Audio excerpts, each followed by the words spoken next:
Dunn. I will be chairing this session. It's on session B on productivity.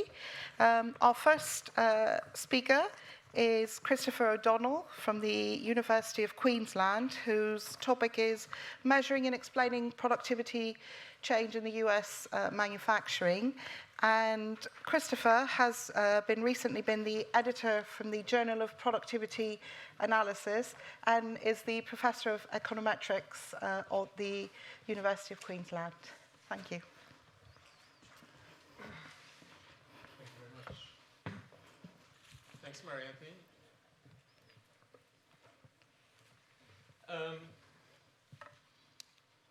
Do I have sound? I do now. So,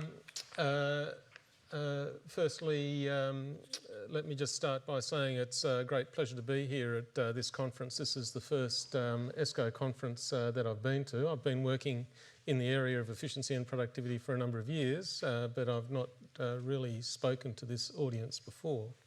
What attracted me to this conference was the ESCoE call for papers. In the ESCoE call for papers there was mention of a number of things, but what caught my eye was the productivity puzzle. I've heard this phrase productivity puzzle a fair bit over the last few years, and indeed there was a paper produced by McKinsey Global Institute a couple of years ago that attracted my attention, and it was about the productivity puzzle in the US economy, and that's indeed the topic of my presentation today.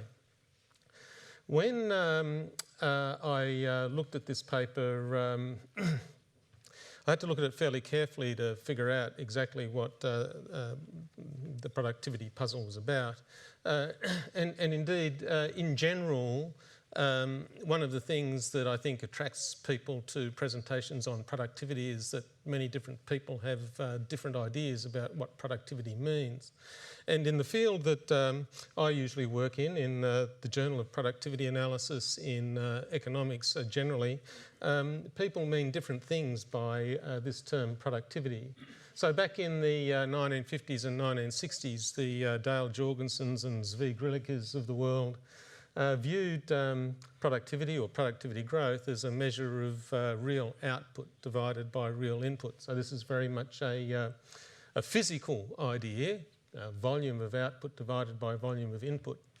But since then there have been deviations from this idea.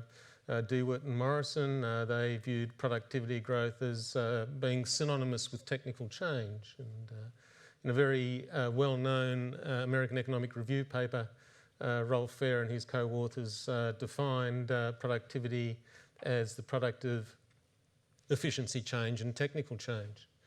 Others view it as the sum of technical change and scale effects. Others view it as average cost. Many different people view productivity differently, which is probably a pretty good idea to put productivity in the title of your conference, because it draws lots of people with lots of different interests along, because they think they're going to be talking about what they define productivity as.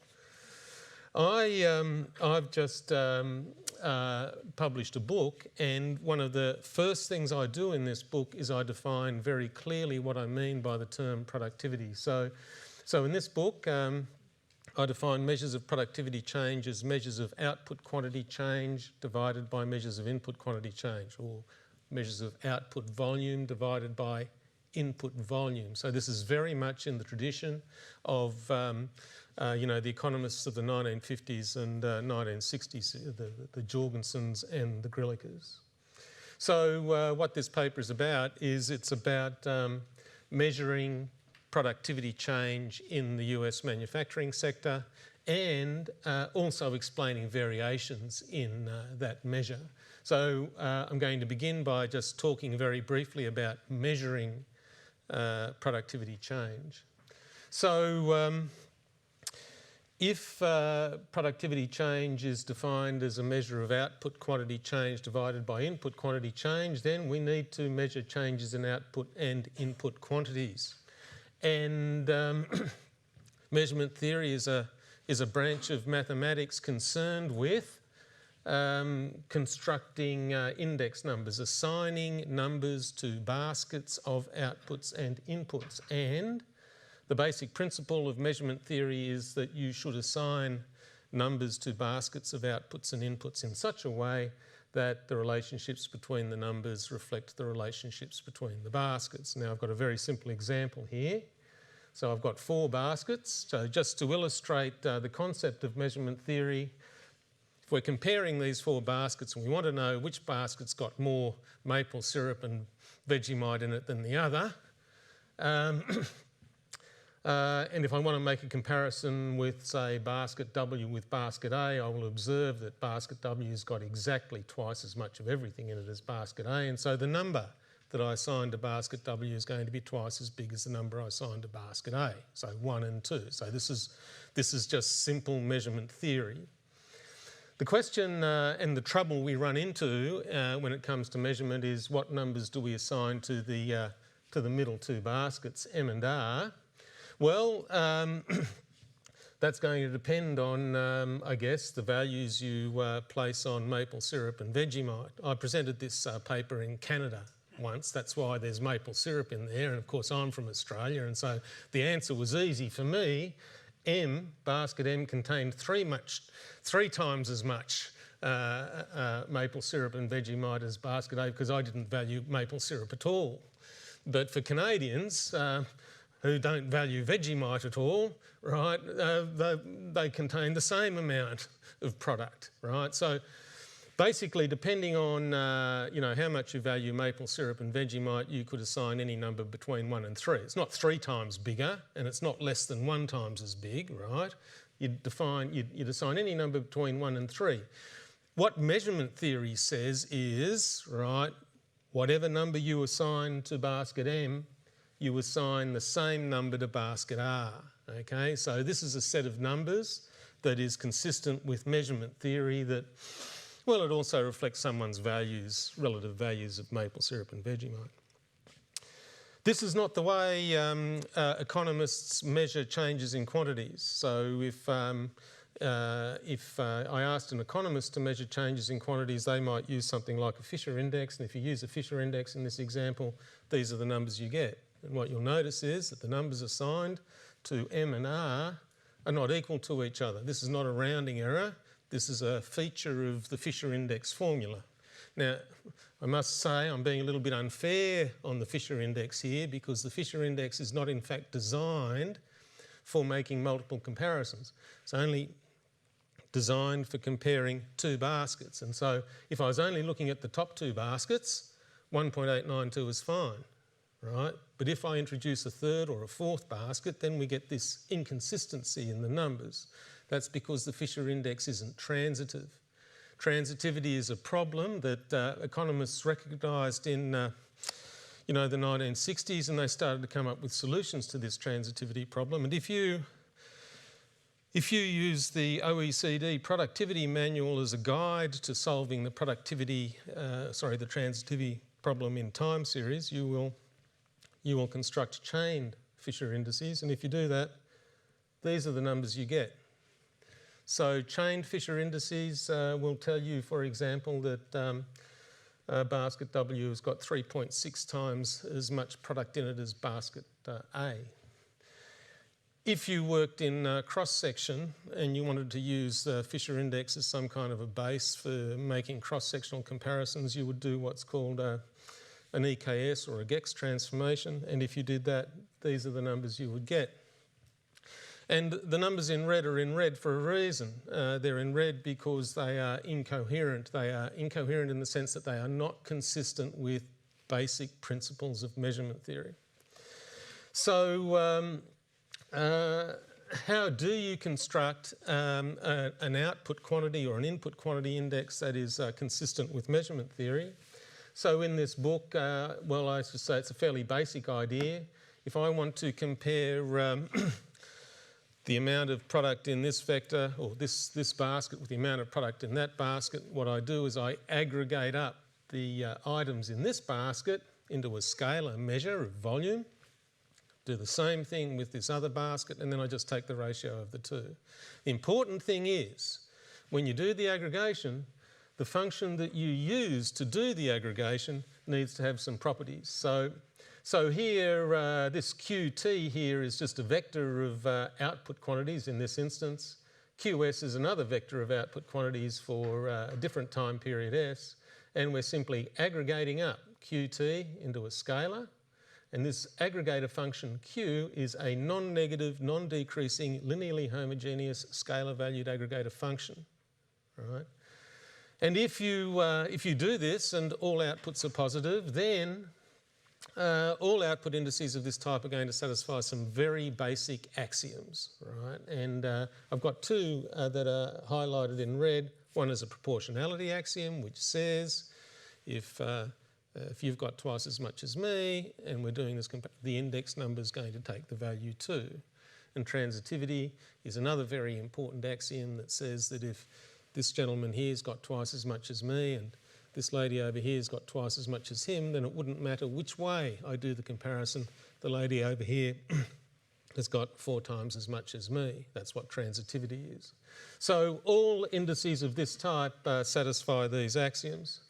And same on the input side, exactly the same on the input side.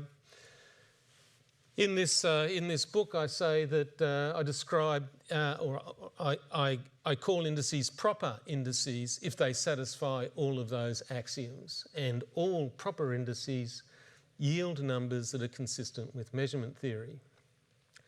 So you can use any non-negative, non-decreasing, linearly homogeneous scalar-valued function to do the aggregation. And so if you use linear functions, you get what are called additive indices, double log functions, multiplicative, da-da-da-da-da-da-da.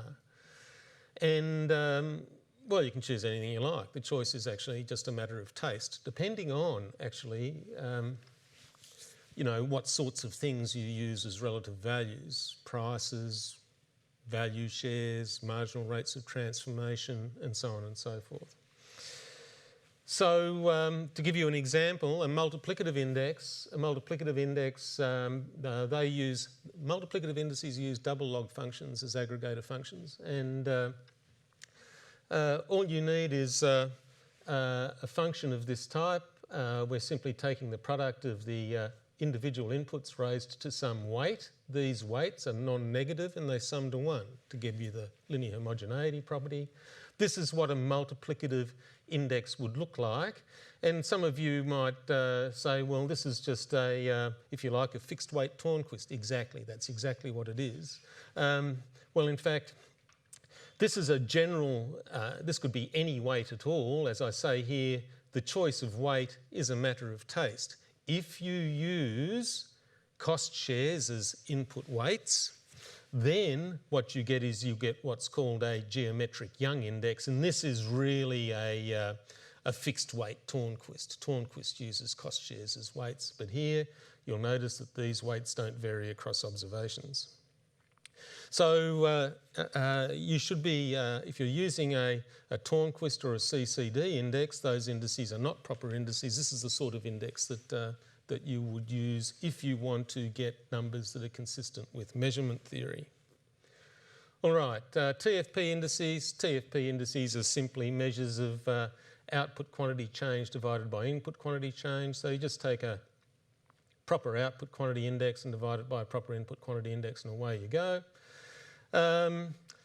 In this paper, I talk about total factor productivity. Multi-factor productivity and partial factor productivity indices are just special cases of these where several inputs are given a weight of 0.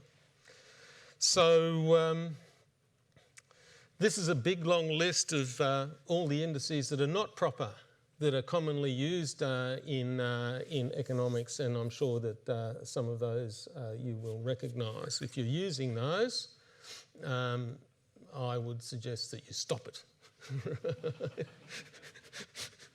Okay, so I took some data from the US Bureau of Labour Statistics to have a look at productivity change in US manufacturing, and so I'm not going to go into whether or not their measures of output, capital, labour and materials are proper measures.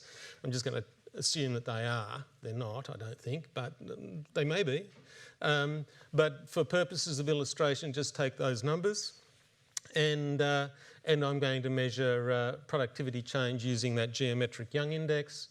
I need the input cost shares, or at least average input cost shares. So these are the average input cost shares for 4 of the 86 odd industries in the data set, and I can use these input cost shares to put together this proper index, and I can get, you know, nice pictures of productivity change in these different industries. All right. So that's the measurement deal. Okay, that's how you measure proper productivity, construct proper TFP indices. Right, well that's only part of the story, of course. What we want to do is we want to explain changes in productivity, and if you've got productivity is defined as a measure of output quantity change divided by input quantity change, you need to explain changes in output and input quantities. And economists have got, I say hundreds here, but it's probably thousands of models that can be used for that purpose. So a very common kind of set of assumptions is a set of assumptions that effectively says firm managers aim to maximise output. Right, now they'll do that if inputs and environmental variables are predetermined and managers place some non-negative values on outputs. And I say non-negative values, they don't necessarily have to be market prices. If it was market prices, it'd be revenue. But any non-negative values, right, will do.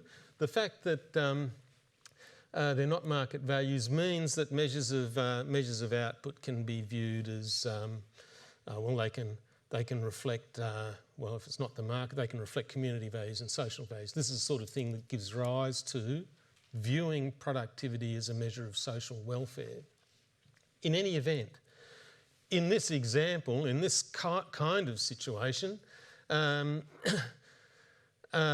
mathematics, if you go from the microeconomics, you will end up motivating what's called a stochastic frontier model. And this is simply a model that says that the log of an aggregate output is a function of the inputs. And in this particular example, you've got a time trend here indicating technical change.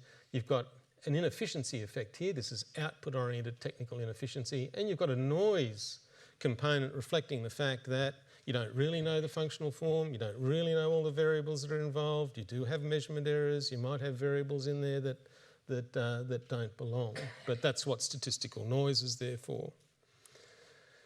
Now, how do you use, I'll go back, how do you use this model to explain variations in TFP?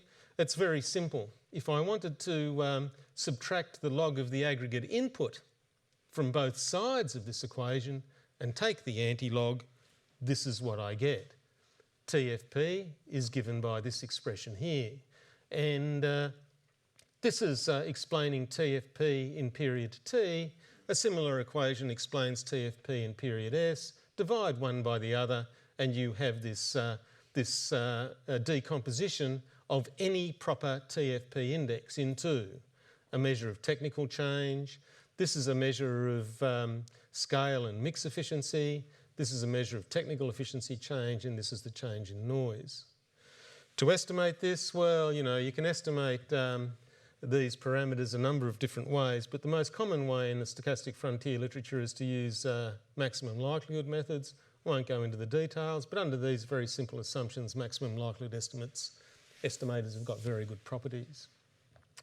You can calculate the output-oriented technical efficiency index component using standard formulas available in the stochastic frontier literature, and the noise component can be computed as a residual.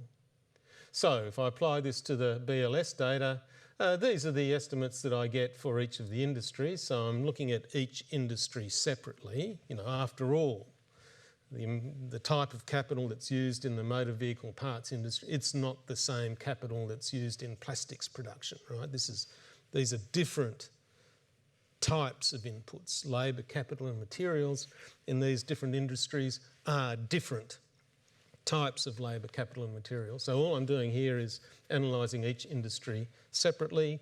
These results indicate, you know, rates of technical change or technical progress of about, you know, 1% per annum, elasticities of scale that, you know, vary around 1, although this is a little bit low, decreasing returns to scale.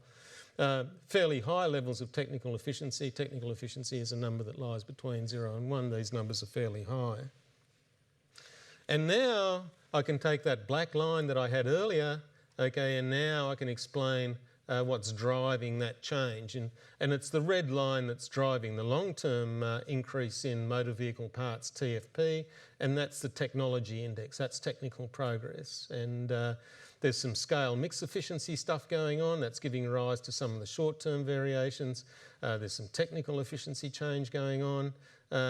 But there's a fair bit of, if you like, you could say unexplained variation, but it's statistical noise. Errors, right? Errors in the choice of functional form, in the data, da-da-da-da-da-da.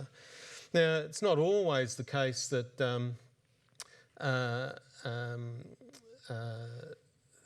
you know, we don't always get the same picture. Here's an example where there's been a steady decrease in the scale mix efficiency. That's in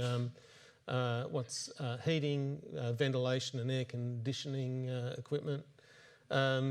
This one, plastics products. You can go from industry to industry and you can see, right, for example, that this very big increase in productivity in the animal slaughtering industry is due to a change in scale and mix. There's been a steady decrease in technical efficiency. At the same time, there's a steady rate of technical progress. That would indicate that, that firms are not keeping up with the latest technological developments.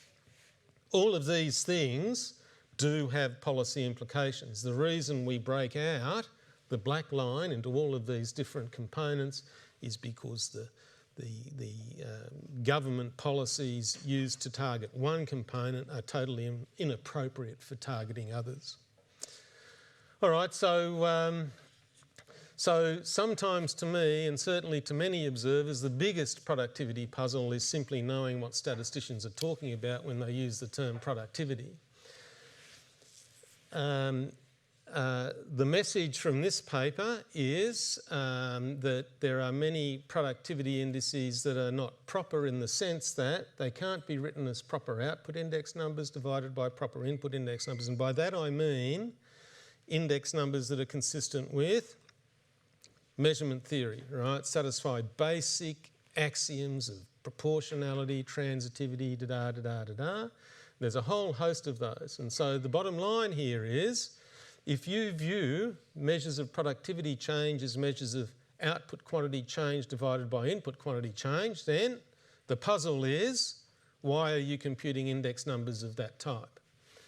So you can easily enough measure changes in output quantities, input quantities, productivities in ways that are consistent with measurement theory. For every index that isn't proper, there's a very closely related one that is, that you should be using. And then you can use standard textbook econometric methods, stochastic frontier models, for example, to explain variations in productivity. And the easiest decomposition is to explain productivity in terms of environmental change, technical change, efficiency change, and there's many different types of efficiency change and changes in statistical noise. And in US manufacturing, most things seem to be driven by technical change and the scale and mix efficiency change component. Thank you very much.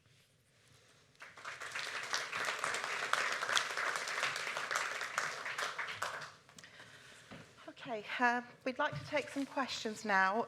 For those of you that would prefer to use Slido rather than ask the questions out loud, could you please send your questions to #9574. Thank you.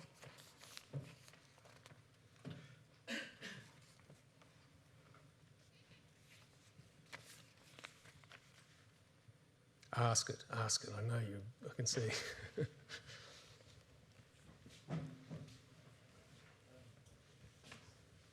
Nick Alton, London School of Economics. If I've understood you right, the indexes you're actually using are fixed weight. The weights don't change over the time period, and they're based on cost shares, I guess. But if you used a chain index, which you say is improper, but they can become proper in your sense if, for example, there are no economies of scale, constant returns to scale. So I guess that would be my comment, that they're not quite as bad as you've made them sound if certain assumptions are appropriate, like constant returns. Yeah. Okay, a couple of responses. I am using fixed weight indices here, a particular fixed weight index that on the input side uses cost shares as measures of relative value. There are many others that use input prices as measures of relative value. They would be analogous to Fisher type indices. But using fixed weights is the easiest way to construct proper indices. You can in fact construct proper indices by allowing the weights to vary from one observation to the next. Right, that's a bit tricky, right? But the UN does it, right? The Human Development Index is an index that's constructed in such a way that the weights that are given to the different elements of the index actually vary from one observation to the next. The second point that I probably should make is that constant returns to scale isn't going to help you. Constant returns to scale, if you're going to be using what I would call a primal approach, that is using a production function type approach to construct measures of productivity change in the spirit of Solo, for example, right? Now, the residual that Solo constructed was in fact a proper index, okay?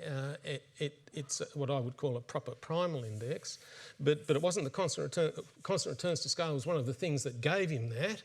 But the other things that gave him that were no statistical noise, no technical inefficiency, and the marginal products, the elasticities were constant, right? So he was assuming constant weights. So as a general rule,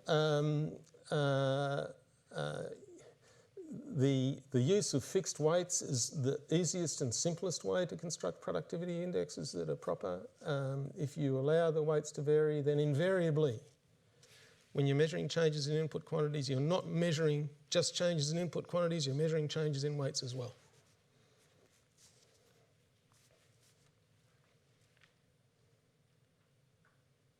This is the picture. And I guess what I'm saying is, yes, there's lots of reasons why people might want to use a chained Fisher or an EKS index, and my question is, if you're using a chained Fisher index to measure changes in quantities, my question is, what is it that you're actually measuring? Because it's quite apparent from this table that you're not measuring changes in quantities. You're measuring changes in both prices and quantities, and I don't know what you call that, because you're not measuring changes in revenues, you're not measuring changes in, as far as, it's nothing that I recognise, right? I don't know what you're measuring.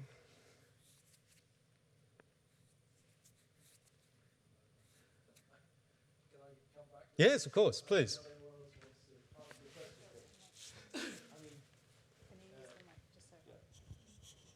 I mean, you could rationalise this data, if you just took a flexible functional form and you could construct a price index, surely, which would satisfy all your requirements, provided that the consumers were, satisfying certain assumptions themselves. I mean, if you choose prices and quantities more or less at random, then I agree, you run into problems. But if the consumer, to take one example, satisfies the standard sort of assumptions, then you can surely construct an index number which would be proper in your sense. Yes, I think you're right.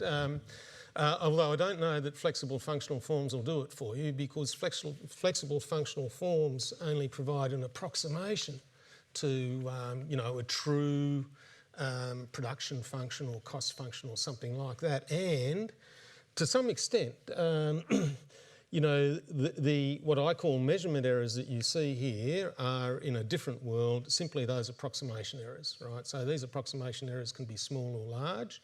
Using flexible functional forms like translog and quadratic introduces those sorts of approximation errors into something where you don't need approximation errors at all. But you're right. Under certain assumptions about consumer behaviour, under certain assumptions about preference structures, about production technologies with Higgs neutral technical change and homotheticity and you're quite right that you can construct proper indices using fairly commonly used functional forms, and under those very special circumstances, some of which are reflected in the work, the work of Solo and the early growth accounting work, under those assumptions you get a few extra bits as well. You get product rules being satisfied and so on. But if you're only interested in measuring changes in quantities and that's your focus, then you might sometimes have to forego some of those other nice properties in the general case.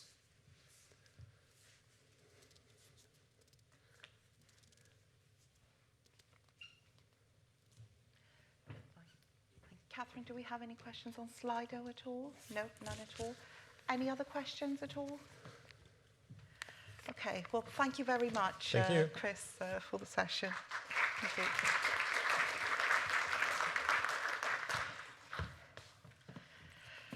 Okay. Sorry, yes.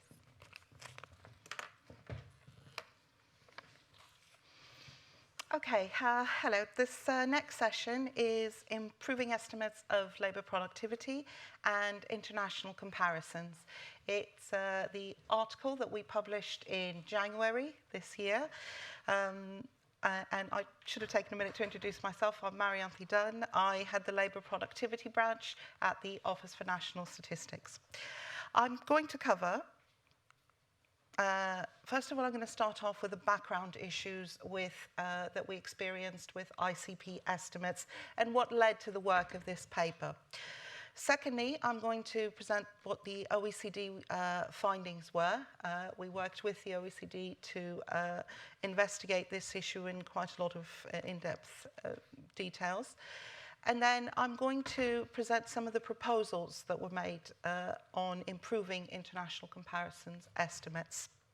And finally, I'm going to discuss the wider issues that we have on estimating labour inputs as a result of these findings, and briefly cover the development plans that we have in place in the ONS on improving estimates of ICP. And then I will give about 10 minutes in the end for questions. So let's start with the background issues. What led to this work in the first place? Well, the Office for National Statistics has been publishing estimates of international comparisons and productivity since October 2001, the very first publication. And what we found was these estimates had showed significant differences in productivity between the UK and the other G7 countries. But the real question was the UK's productivity really significantly lower, or was this an underlying issue of coherence with the data? So in order to answer this question, we need to take a step back and understand where this data actually comes from. To compile this data, the ONS used a number of data from the OECD, which was the number of persons, hours worked, GDP in current prices, chain volume measures, and purchasing power parities. And of course, it wasn't the ONS that compiled this data. So how did the OECD obtain this data? This data was compiled by the individual countries. So how comparable were these variables? The second point was that we lost a data source from the OECD in 2014 when they discontinued the annual labour force survey estimate in number of persons. So in the interim for 4 years, the ONS used a Eurostat alternative number of persons. The levels were very different, but taking the growth rates, tried to address this issue. But in October 2018, we decided to suspend the publication due to an ongoing review of the methodology and sources. Like I said before, this is mainly about comparing and understanding how other countries compile their labour inputs. So this work needed quite a lot of international cooperation. So the ONS discussed the scope and partly funded the work. And this led to the OECD's working paper, which was published in December last year, called International Productivity Gaps and Are Labour Input Measures Comparable? The scope of the work was a joint OECD-Eurostat questionnaire, which went to over 50 countries, and they asked questions on 3 core areas. First of all, what methodologies do countries use to compile labour inputs? Was it the direct method or the component method? What sources do the countries use? Labour force survey, business statistics, admin surveys, or a combination? And thirdly, what adjustments did they apply to the labour inputs to bring them in line with the national accounts concepts? So going through the main sources, this is what they found. Countries using LFS was indeed a very important source. However, they found that that source tends to overestimate actual working hours, and it also tends to underestimate part-week absences, or holidays, illnesses. It also underdeclares the actual working hours for the informal economy, and it excludes armed forces, communal households, institutions, because it is a household survey. All of whose output is indeed included, or in principle should be included, in the GDP estimate. Another common source was a population censuses. This was a very comprehensive source indeed. It covers the whole population of a country. It's a very useful tool to benchmark surveys, particularly household surveys like the LFS. And then there were some issues because it has a very low frequency of the data collection. Typically, it's collected every 5 to 10 years, and we want to publish estimates at least annually, if not quarterly. And of course, it excluded unregistered migrants, whose output may well be included in the domestic output. It also, the next source was the business statistics, or business registered, that were commonly used across the countries. They provided good, detailed data on employment hours worked. The classifications, the industrial classifications were very good. They were in line with international comparable national accounts industry structures. So they used for the EU the NIESR Rev 2. In the UK, we have the Standard Industry Classification 2007. Then we had the international standards. And these are very comparable. They were consistent to the national accounts output and GVA coverage. However, they too had some limits because they included certain enterprises, sometimes based on size. For example, sometimes those companies who had less than 5 employees in some countries. They excluded self-employed, informal labour, again, all of whose output is included in the GDP. They also provided information on hours paid or contractual hours, but they weren't very good for giving us information on absences from work or unpaid overtime. So they weren't fully aligned with the hours actually worked concept. A lot of these also produced information on jobs rather than persons or hours. And the other main source was administrative data, of course. That typically was information collected by government bodies or business professional bodies. They were based usually on some sort of statutory, compulsory, or voluntary registration, such as social security or tax administrations were very common. They tended to provide information on all persons required, for example, when you pay income tax or social insurance contributions, but they still did not capture the informal employment. So let's take a step back. What is it that we really want to measure? Chris told us a lot about the indices that we can use measuring labour productivity, but when we estimate labour productivity, what we want to do is align the labour inputs. We want to understand this GVA that is generated in the production process in the domestic territory. What are the labour inputs involved in creating it? That's our aim. In order to do this, we have to make sure that we cover 3 core areas. First of all, that the unit of measurement that's used in employment, whether it's persons, hours worked, employed jobs, are aligned. Secondly, we need to distinguish between the actual hours worked and other concepts, because paid hours don't necessarily translate into hours worked. We take leave, sick leave, annual leave, etc. And thirdly, we need to capture that national accounts production boundary to make sure that the GDP in the domestic territory, what are the labour inputs involved, whether they are resident or not in the country. So, some core adjustments that were made by countries were, first of all, periodicity. This is very common. The data that we have some may be annual, some may be quarterly, some may start from 2000 onwards, but you have a time series from 1995. So there's a little bit of modelling in place. The second part is aligning the persons to the jobs. Some data sources will collect information on jobs, but we know that a job may well be completed by more than one person. Some information, some sources provide us data on persons, but if it is a part-time job, it could very well be one individual may well cover more than 2 jobs. And the next part is the economic territory. Now, this is quite important because, again, we want to align those labour inputs to the economic territory which they work in, not where they live in. So we need to capture the non-residents, basically, in the persons working in the domestic or resident production units. So we need to create subsets of the resident population that are not covered in the original data source. And what are these? Well, we know that from the labour force survey, this is a household survey. So it's going to exclude the military or any collective households, for example. We know that business statistics are going to exclude education, health, and all the non-market output services. And some of these sources, if not both, can sometimes exclude or not capture very well the work of the self-employed or the unpaid family workers. And again, this is all labour which contributes to the GDP. And of course, we need to exclude those in the resident population that work in the non-resident units.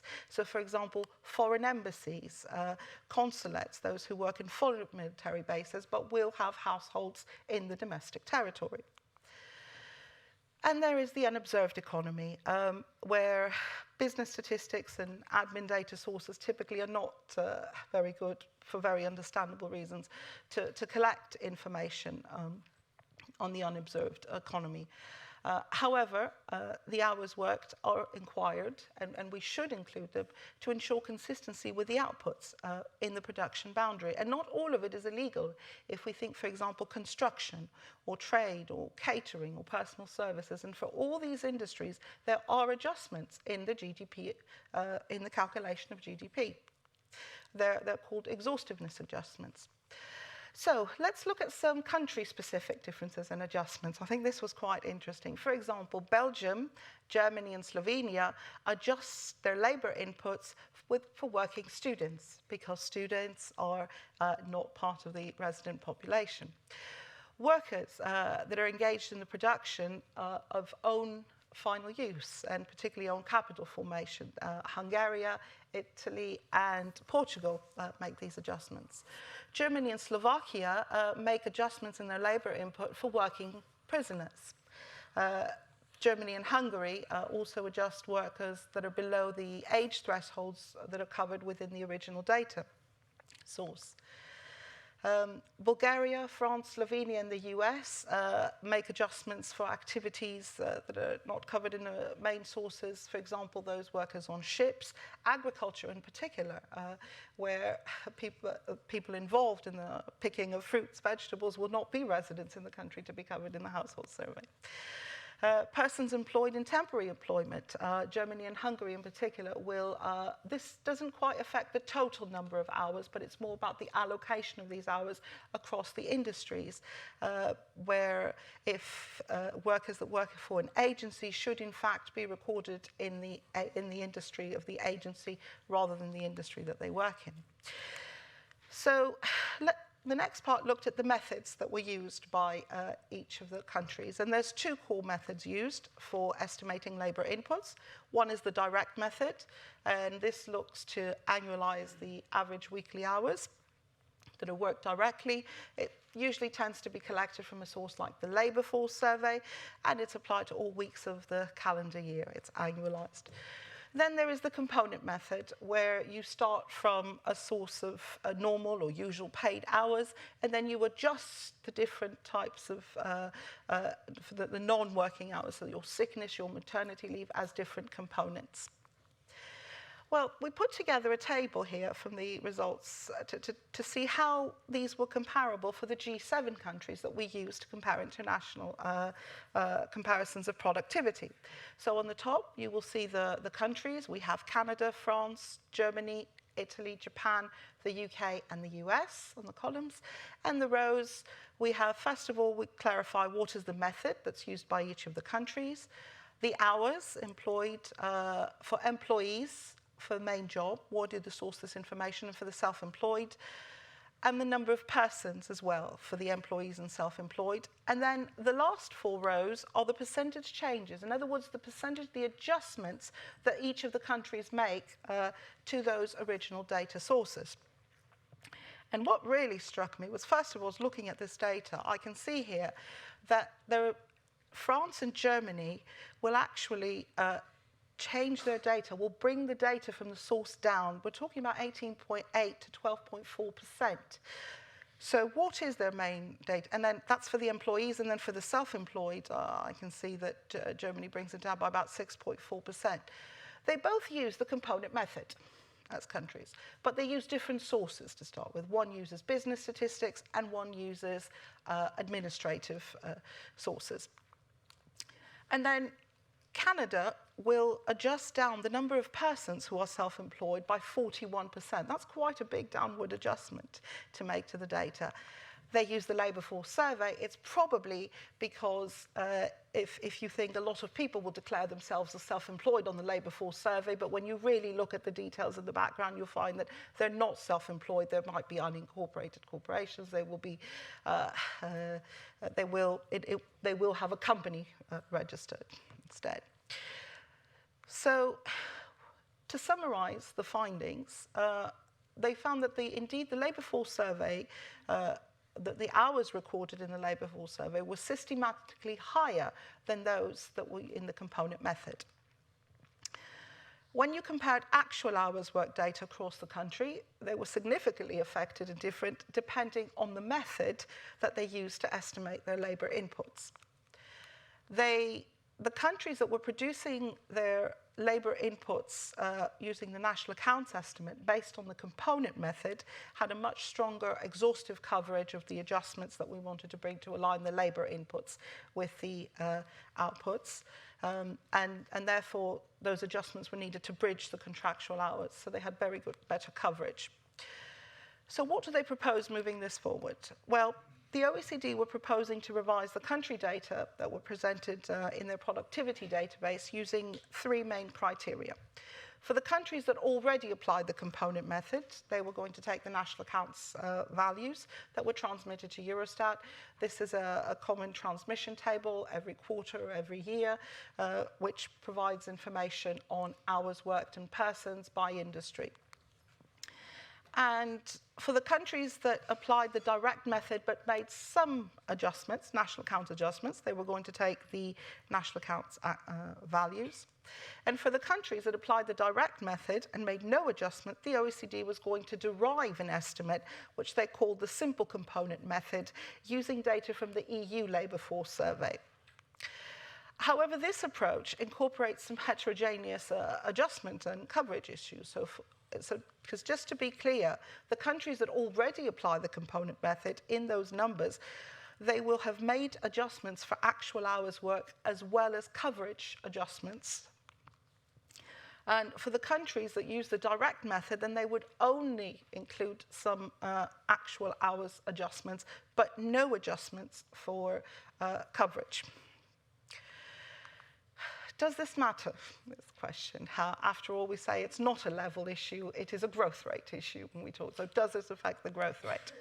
What was very interesting, that even the countries that already apply the component method, just by simply using a different base source, we do get significantly different numbers.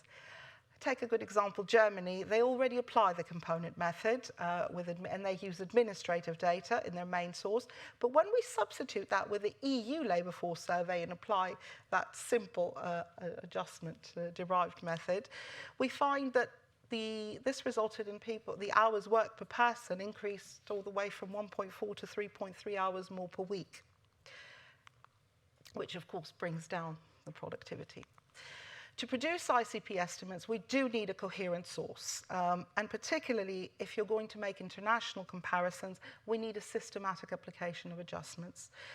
We were faced with a dilemma. Do you take the best estimate from a country, or do you take the estimate that is most comparable? And when you're making international comparisons across geographic regions, it is best to take the most comparable variable. Therefore, for a more coherent approach, the ONS would prefer to move towards using the EU LFS data and apply it systematically for all the countries. And how would that work? Well, the concept is that we want to match the average hours work by the annual weekly hours. And by average hours, we have that includes the usual hours in the main job, any extra hours in the main job, so overtime variables, etc., and you adjust for flexi, and the hours on additional jobs. But annualized weekly hours, we need to take the 52 weeks of the year, and we need to subtract from their holiday pay, 4-week abstinence, part-week absences, and any absences due to sickness and maternity to really get the number of hours worked. And by doing this, for the UK, by deriving a component method using the EU LFS method, we can actually reduce the average weekly hours by approximately 2 to 3 per week. And this appears to be the most comparable methodology across the countries. The advantage of this would be that we can add more countries in the G7. For example, we could compare Ireland, the Netherlands, because it would be across the EU. And we do recognise that these labour inputs will be different from what some countries may publish nationally, but with clear metadata to users, this will be a more comparable estimate. And just to give you some brief data on what the revisions will look like to hours worked by the countries, you can see the orange line is Germany, which would mean the hours would be revised up, in some case over 10%, as we saw, and the US and France. And for Germany, for Italy and the UK, which are the grey and yellow lines, we can see the hours worked be revised down. And does this matter on growth rate? Because we want growth. Is the index different? Well, this is this is the GDP per hour worked since 2007, just before the downturn index. 2007 equals 100 index. And we can see the countries. The blue line is the US on top. The grey line is Germany. France, the green line is the UK. And by using the EU LFS data, we do indeed note a difference. We can see that in 2009, the drop isn't quite as strong there in productivity, but also, particularly 2015, we can see there's a peak there from Germany on and after 2017 as well. So it can affect the growth rates by using the same method, simply by replacing the source. So, of course, a big determinant on how successful this is going to be is whether the ONS can secure the long-term data of this of the EU LFS and access to it.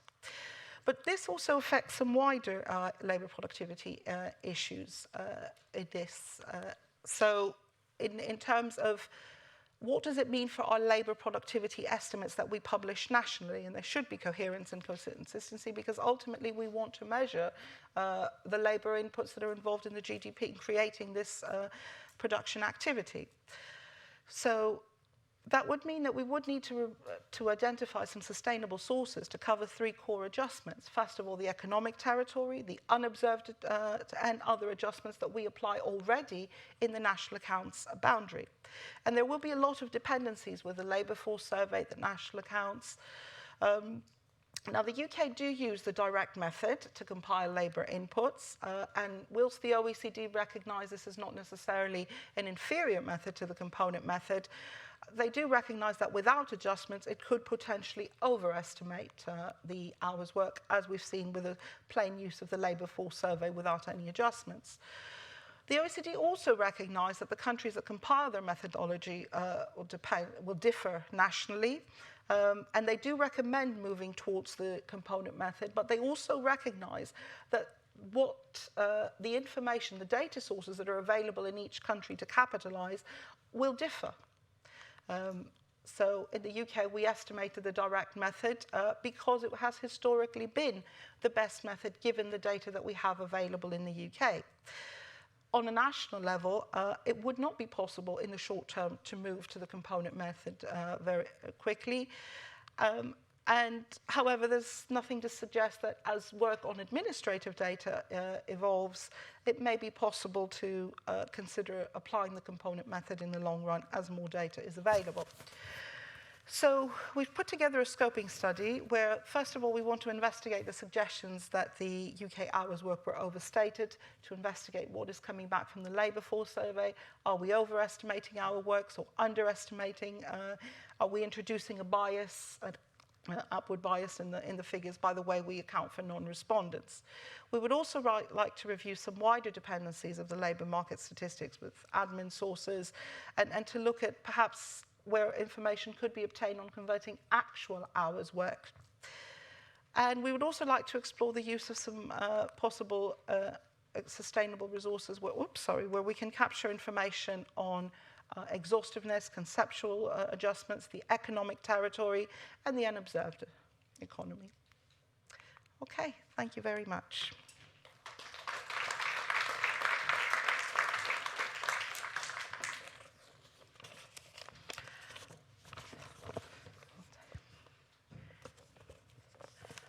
Are there any questions? I can start.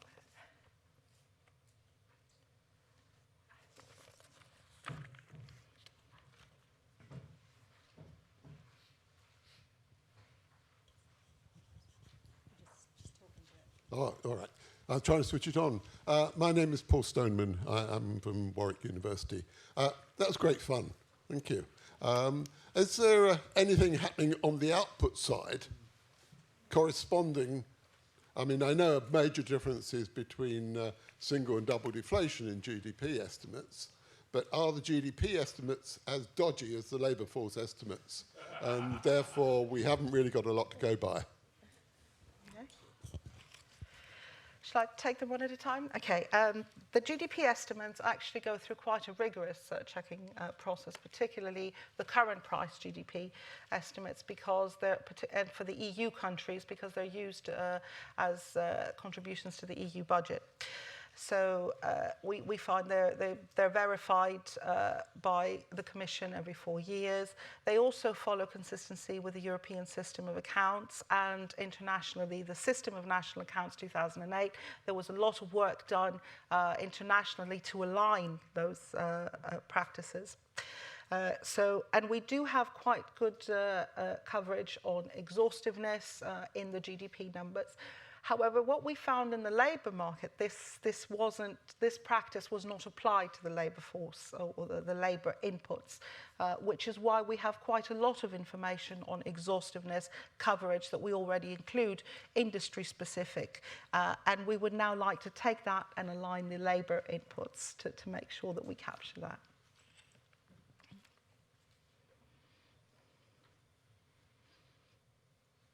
Any other?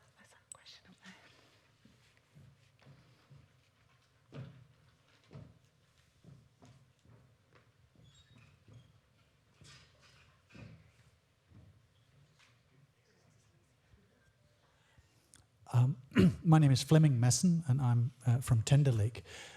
In a recent conference organized by the ONS on the same topic here about 4 to 6 weeks ago, one of the presentations that I thought was really impressive was one that detailed how use of modern technology in data capture had meant a complete change in the speed at which statistical data could be collected and the quality and the cost involved and so on. I was wondering if you, during this, had considered that use of modern technology might be used to improve the data that you collect. I mean, there's sort of two opportunities. One is that one could potentially switch to a more modern data collection, or one could have samples of data collection on smartphones or things like that could be used to adjust the data that you already have. And is there any consideration or thoughts about that in what you've been looking at?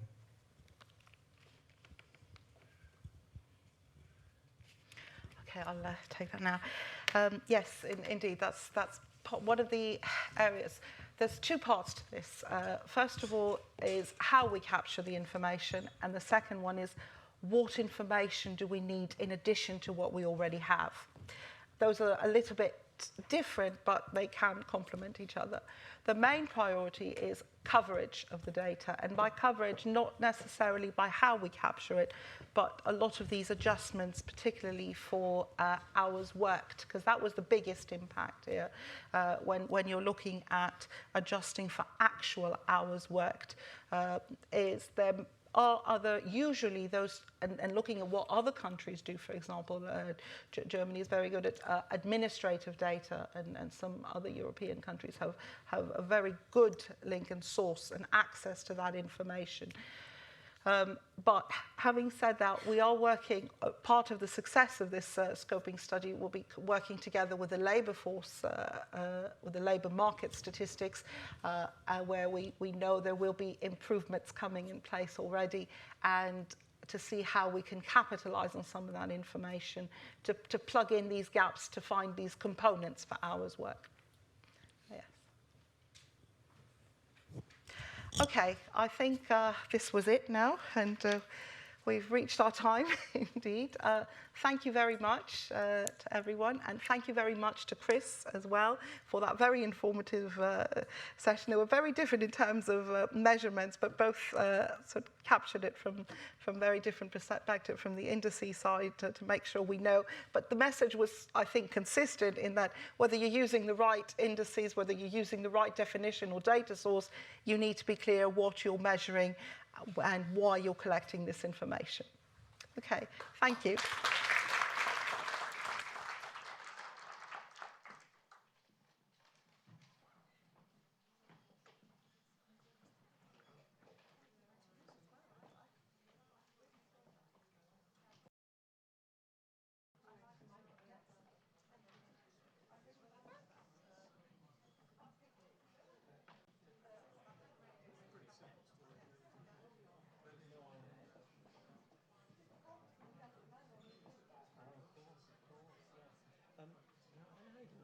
What we would like to do is, I don't remember my four panelists as well, but three of them coming,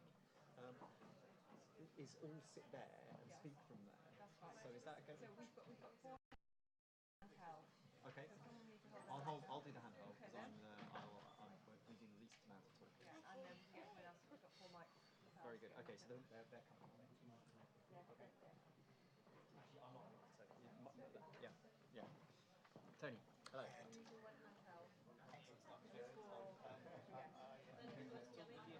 Yes, we will. I'm delighted to discover that somebody shares my enthusiasm. I mean, it's been a long time.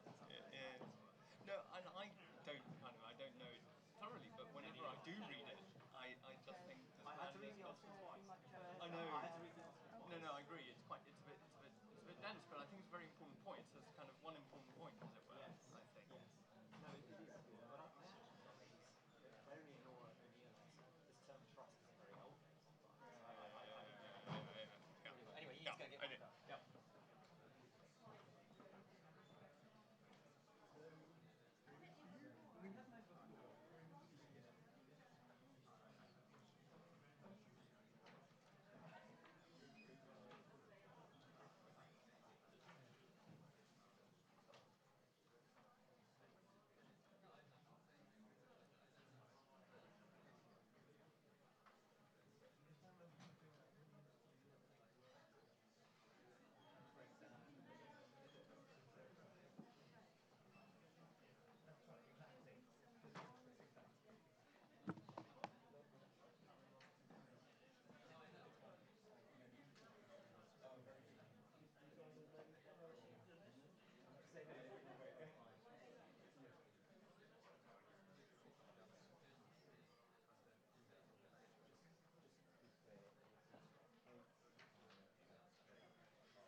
Well, good afternoon, everyone. I'm hoping this microphone is on. If it's not, I shall endeavour to raise my voice. I'm Ed Humpherson, and I'm the Director General for Regulation at the UK Statistics Authority, and I'm going to introduce and chair this session. It was a professor of this university, King's College London, who coined the phrase that gives our session its title. Because for those who aren't familiar with it, the title of this session, That's Your Post-Truth, is a reference to a very well-used phrase, that's your bloody GDP. That's a quote, that's your bloody GDP, which came from an experience that Professor Anand Menon of King's College, this university, described in the wake of the EU referendum. The quote, that's your bloody GDP, has taken on quite a life of its own. I suspect there's really quite a good presentation simply in tracking it from when he first referred to it in a blog to the various ways it's been recycled. I've seen it, researching this, I've seen it being variously described as being something which was an observation, a comment, a heckle, or even a yell, all being described from people who weren't there at the original anecdote. So let's go back to the source, the original anecdote, a blog written by Professor Anand Menon, and how he first told the story. Writing at the end of 2016, he said, "Number one spot on my Brexit quotes list was the attitude of a lady in Newcastle. I was in the northeast discussing the economics of Brexit. The kind of drop in the United Kingdom's GDP predicted by most economists, I said, would dwarf any savings generated from curtailing contributions to the EU budget. That's your bloody GDP, came the shouted response, not ours." So that's the original quote, that's your bloody GDP. And it's taken on a kind of emblematic status. It's become a symbol of the way in which it is said that elites, economic experts, and other kinds of experts have lost contact with the public and they've lost the confidence of the public. And it's become a standard exhibit. That's your bloody GDP. It's become a standard exhibit in articles and books on what's become known as post-truth. You might even say there's a post-truth industry out there. The purpose of this session is not to go into the realms of misinformation and fake news, and we've had enough of experts and so on. That's well-trodden ground, possibly even slightly hackneyed ground.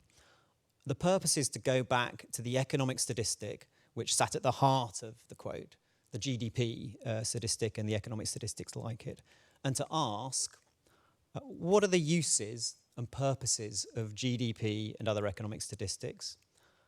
Is the public right to be sceptical about the representativeness of these numbers?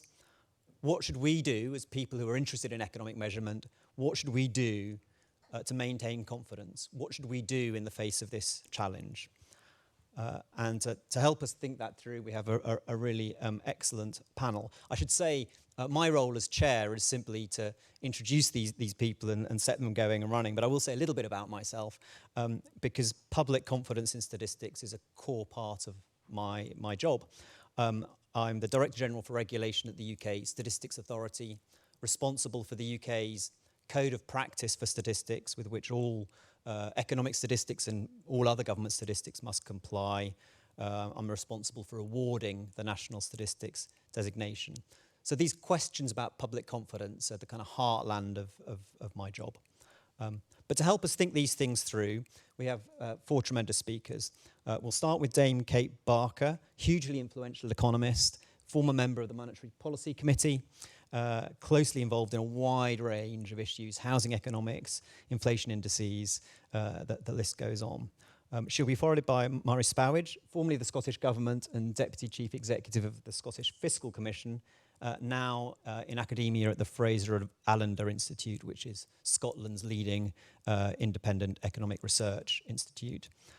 Then we'll have Tony Curzon-Price, Special Advisor at Bayes and formerly at the Competition and Markets Authority, who's someone who has thought and written very widely on the economics of networks, information, data and platforms.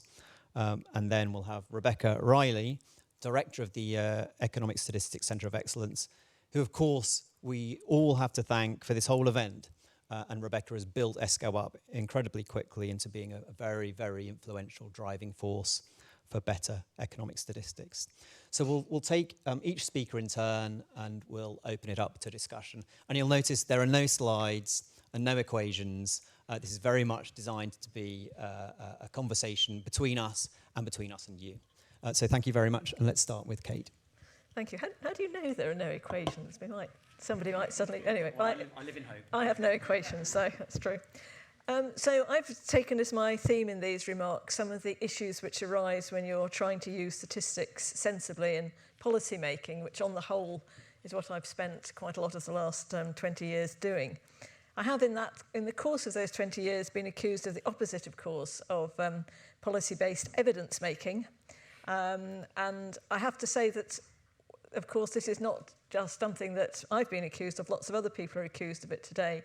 And it is quite difficult sometimes to decide quite how people are using statistics when they're setting forward a line of argument. Well, I've used statistics in two really important ways. One at the Monetary Policy Committee, where we were focused very much on short-term macroeconomic statistics, and also in talking about housing and planning, where you're looking at longer-term statistics, but also starting to look at spatial statistics. After I left the MPC, I was asked to lead a review of national accounts for the ONS, and more recently, I've been involved in chairing a stakeholder panel for the ONS on the wholly uncontroversial topic of inflation measurement.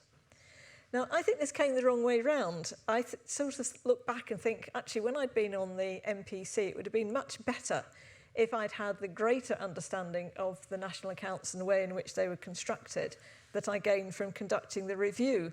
But then I've thought, actually, I'm not sure if I'd had that greater understanding. I wouldn't simply become paralysed by the knowledge of the inadequacies and shortcomings of the data, however carefully they're done, to such a point I would never have taken any monetary policy decisions at all. So perhaps it's just as well that I did them that way round. But what I do feel is that we spent a great deal of time on the MPC. It's now a long time since I was there, so whether they still do this or not, I don't really know. Looking at the most recent data and seeking ways to explain it.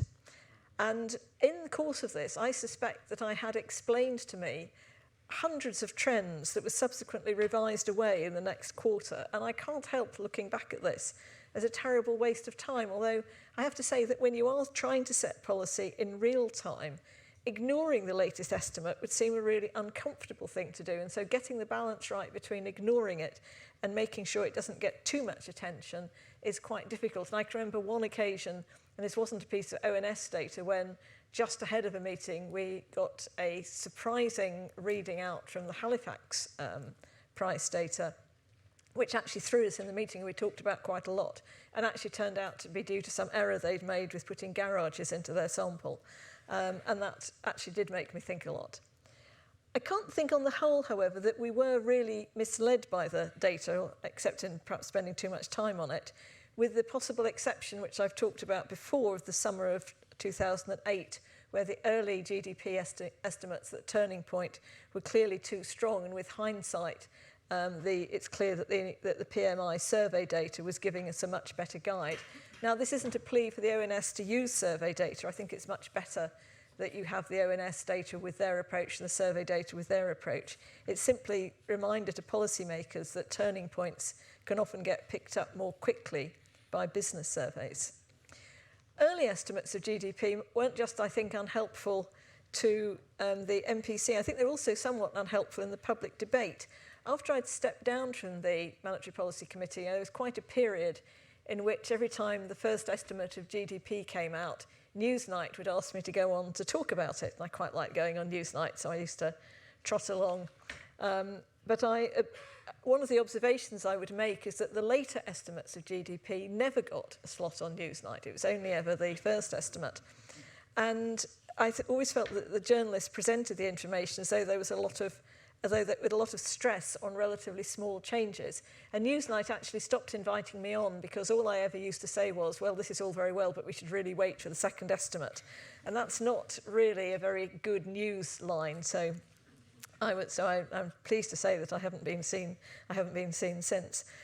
But I noticed that looking at the NatSen research data on confidence, public confidence in official statistics, that while there's a good level of trust for official statistics, there is rightly a much lower level of trust in how it comes out from the politicians and media. And that sort of points to the first thing, which is that you have to try and balance between being unfair in questioning the data, but actually somehow treating it as truth. It's quite a difficult balance. Even if we've got all the data and we think that the data we've got about the past is correct, there's still a real question about how you would interpret it, how you would tell a narrative. And one of the concepts, of course, that we used to use at the bank was the concept of the output gap. And one of my colleagues, I think perhaps to remain nameless, once remarked at Treasury Committee that it was pretty easy to read the output gap off from kind of firms' capacity data and unemployment data. But there's been a recent blog by Adam Tooze with reference to the euro area, which brings out very starkly the inadequacies of the output gap. It's a very elegant and academic account of this issue. I've talked about it myself in the past about how unsatisfactory it is. I don't think we can give the output gap up, but I do think we need to be more eclectic about modelling it. I notice if you look at the OBR documentation that their approach to modelling the output gap has changed over time, and I think that's fine. But it's not fine if we think that in doing that we're always getting closer to some underlying reality. I don't think we're ever doing that. What we are doing is thinking about how is it right to think about the output gap today in the circumstances of the economy as we have. Each change may be a technique that's apt for that moment. And that's also important if we think about the financial crisis, which really posed a real challenge to all our narratives, which I'm not sure we've caught up with. This is even more difficult when we think about forecasts. Both the outputs from the bank and the OBR, of course, come out of a lot of research, but as we know, they're often we know that they're going to turn out to be wrong. And so we have to think, this is certainly relevant to Brexit, what do we think it's reasonable for the public to conclude? I'd be pretty surprised, despite the comment about that's your GDP, that most people didn't think and have some sort of understanding that the economic consequences of any kind of Brexit would be adverse for at least the initial period, even if they don't much care about GDP. Given the fact that we've no idea what particular shape of Brexit we're having, it's not surprising that the public would struggle to form an opinion about how bad and for how long, and economists have found it hard to describe these future uncertainties. And for a number of individuals, it's actually pretty unclear how far you can separate their view of the future from their view about the EU. But we know when we think about were people irrational to vote, and we're struck by the quote, people didn't vote to be poorer, and wonder whether that's really true. GDP per head in the UK, as we know, is up only about 4.6% on its peak in 2008. But despite this slow growth, when I look at the ONS surveys on well-being, which were produced as a kind of counterpoint to GDP, they keep reporting that people are happier all the time. And they also report, as we all know, that the poorest region of the UK, Northern Ireland, is consistently, apparently, the happiest. Now, I suspect one of the reasons why we have had greater happiness over this period is because, of course, unemployment has been falling, and we know that unemployment makes people unhappy. But it isn't clear from this data that bad economic forecasts would necessarily frighten people into thinking they're going to be unhappy, and we have to recognise that people will have thought about other things than Brexit. I'm going to say two things about housing and policy. Housing policy discussion revolves around data often at the macro level, and I've been guilty of doing that, although actually serious analysis, I've come to think, really needs you to look very granularly at local level and income level. And that's great because we're getting much more data like that. And the ONS is in fact doing further work to try and improve data, and I was inspired by the fact I was coming to give this talk to fill in the ONS survey about what users might want from the data. But policy and data still run into each other. So the household projections are probably the best example of this. These are now produced by the Office of National Statistics, who put a very sensible note of caution on the press release. But it's not surprising that if you describe something as household projections, people vaguely believe that they are projections of the numbers of households which wish to form. And in fact, of course, they are not projections of the numbers of households which wish to form. They are trend-based projections of the past. And I sort of thinking, well, how could we resolve this problem? An obvious way to resolve it would be to actually give them another term to call them what they actually are, that they are household formation trends projected into the future, nothing to do with what people might want to happen. The second thing, of course, would be to use them less straightforwardly in policy formation. It's unfortunate, in my view, that MHCLG has recently really latched onto these data to use them in a very tight way for which they are not fit or defined. So that's just an example. There are others in the housing. I'm sort of obsessed with housing policy, and it's quite frequent in housing policy to find that it's been formed on the basis of data which simply cannot be supported, cannot support that policy, partly because it's often drawn from local authorities and we have almost no idea really of how local authorities compile that data and how successful it is. I can't really close without saying something on inflation statistics. Having chaired the ONS stakeholder panel on consumer prices for 4 years, I've been subject to a number of radically different views on inflation and how it should be measured, held with truly extraordinary passion. At the moment, of course, we're waiting for the for the Treasury to respond to the recent House of Lords report on the RPI, so I won't say anything here, except that I think this is a matter which matters a lot because it has a lot of impacts on distribution in the economy. But I also wonder whether the disagreements are really about measurement, or whether some of them aren't actually about the use of the data, what the data is for, rather than about the formulae which we tend to talk about. I'm not sure I can really sum up these themes. I think I would say I've always known that data is uncertain, but the closer I've come to looking at how data is compiled, of course, the more I've come to worry about it and to realise that the inherent truth is that however diligent ONS are, the truth we're all seeking, the idea that there is a truth that we can get out, is always going to remain pretty elusive. Thank you.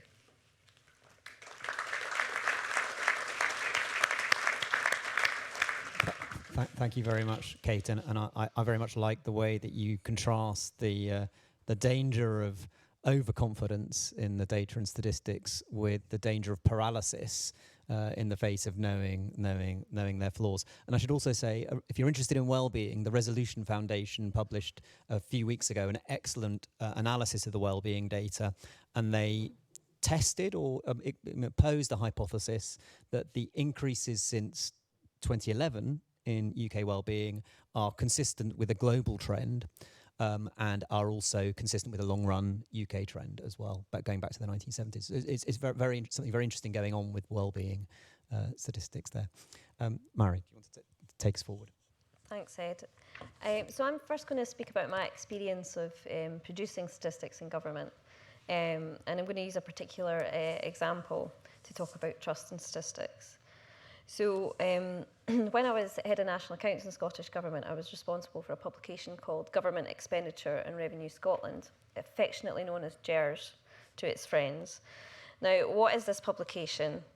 This is a publication which is designed to capture the expenditure which is spent on behalf of the residents of Scotland and contrast it with the revenues raised by Scotland.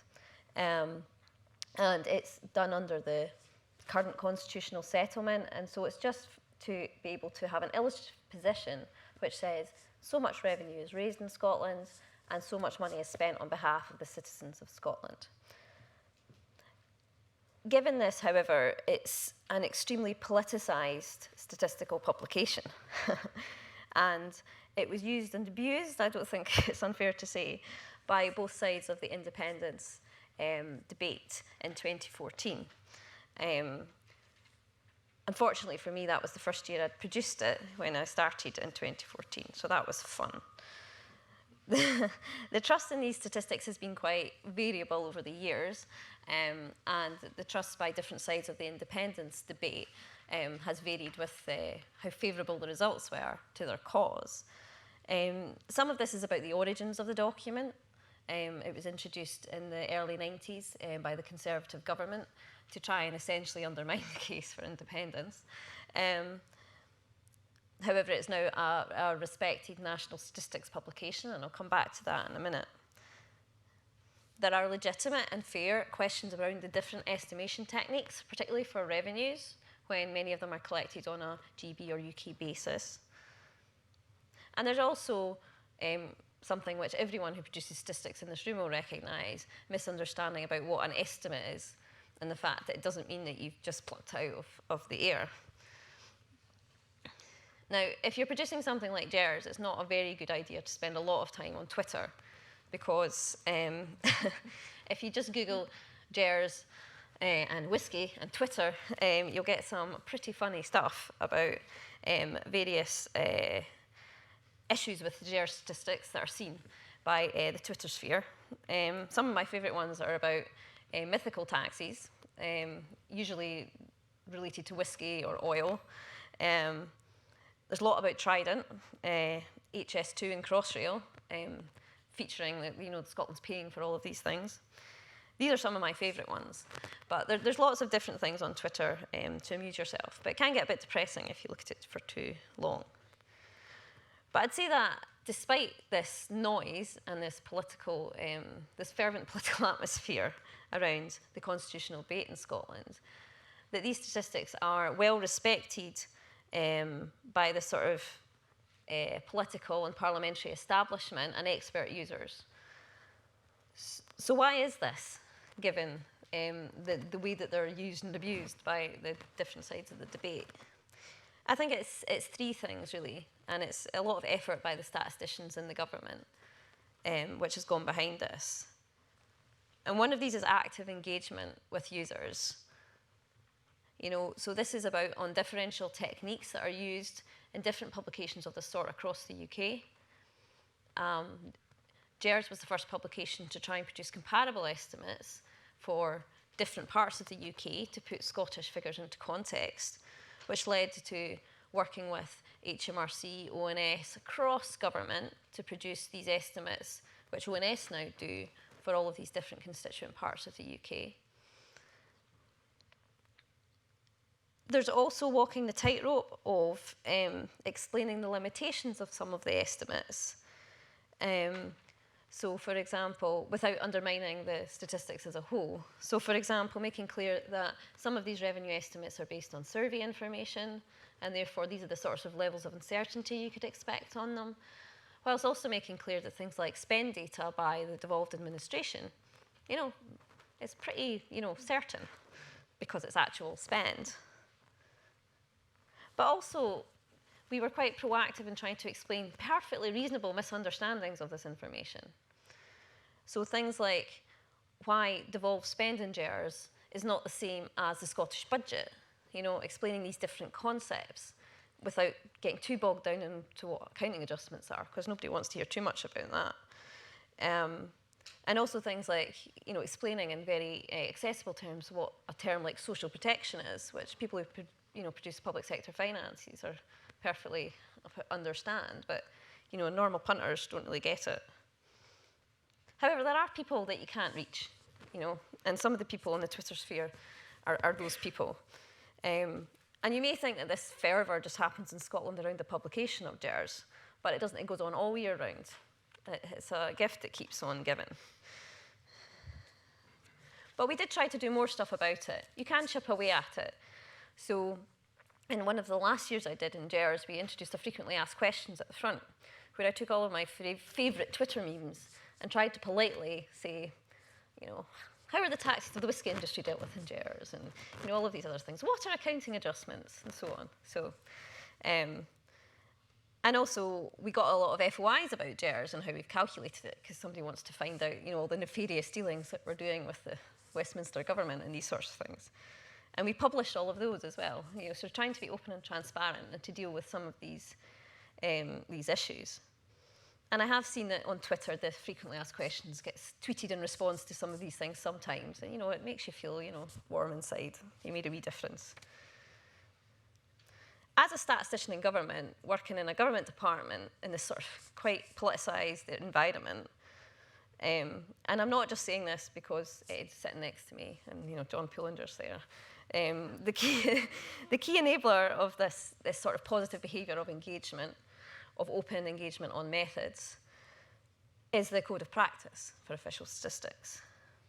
It both encourages and it mandates really this positive behaviour and openness about limitations, engagement with users, and continual exploration of better analytical methods. And where there's differences between these sort of same numbers produced by different government departments, it puts an obligation on us to talk to each other and come to a more settled view. I therefore sort of carried this into my next role, as Ed mentioned, as the Deputy Chief Executive of the Scottish Fiscal Commission, which, for those of you who don't know, has been set up recently, and it's like the Scottish version of the OBR. So this was during 2016 and 2017. Now, this isn't an official statistics producer, but these positive ways of working, openness, transparency, being open to challenge about your methods, have been quite instrumental in establishing this as an open and transparent analytical institution. In this fevered environment, after the EU referendum, where forecasters weren't exactly the flavour of the month. But now I'm on the outside in academia. We at the Fraser of Allender Institute, given our sort of reputation for applied public policy analysis, try to support trust in official statistics. And we do this in 3 ways. We look at when evidence is used in policy making and try to be supportive when there are excellent examples of that. And we did that recently in an export plan the Scottish Government published. We try to write in support where statistics are unfairly criticised or demonised or discredited. So every year we dust off our GERS blog and we put it out again. This is what the stats are and what they're not. And also challenging the misrepresentation of new statistics, particularly by ministers and ministerial statements. And there was an example of that last week that we published on GDP per capita and whether you include oil in the figures or not. So to sum up, I found that openness and engagement are key to building trust in official statistics. There are always people that you can't convince, but these are really the key to engender trust in statistics despite a sort of fevered political environment.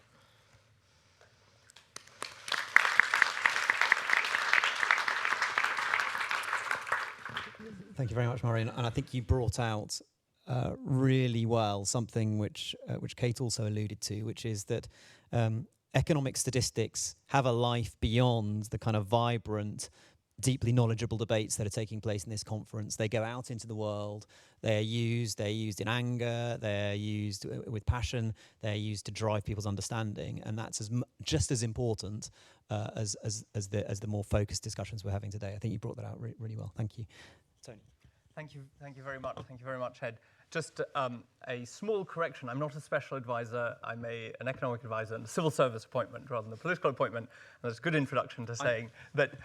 I meant you were special and an advisor. Oh, that's so kind of you. And just to emphasize, what I say here is not the opinions of either the Secretary of State at Bayes or indeed the department, whom I see colleagues in the audience.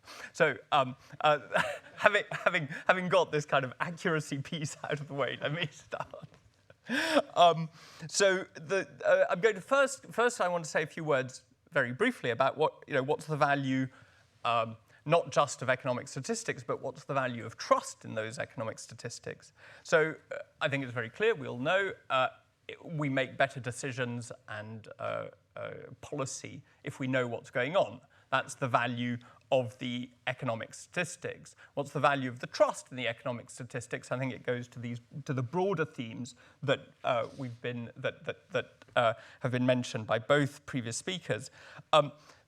One way of thinking about it is is as an essential, it's a kind of common knowledge assumption. It's an essential mechanism for being able to act together in a coordinated way. So if when someone in the crowded dark cinema says fire, you don't want to start an argument over, oh, well, how did they get the evidence that there is one, etc. You want to get people out, and I guess the 2008 crisis is a good and extreme example of that, which is that's not the point at which you want to have an argument over what the numbers are or where they come from. You want trust in them. And there's a very nice article by Oliver Williamson, I think in '92 in the AER, in which he talks about what's an economic analysis of trust. And he says that he makes an argument which I think is very compelling, that that trust, if it's going to work as trust, is non-calculative. In other words, you don't, when I'm driving along and I think, shall I cross this bridge? I don't say, what's the probability the health and safety executive has got this wrong? What's their track record? I do a probability calculation. I say, OK, and I drive on. If I have to do that, then in a sense, we've lost the transactions cost value and social function of trust. You have to not do that calculation in order for trust to do its useful work. So trust is essentially non-calculative, which makes it quite an odd object from the point of view of an economic analysis, right, of trust.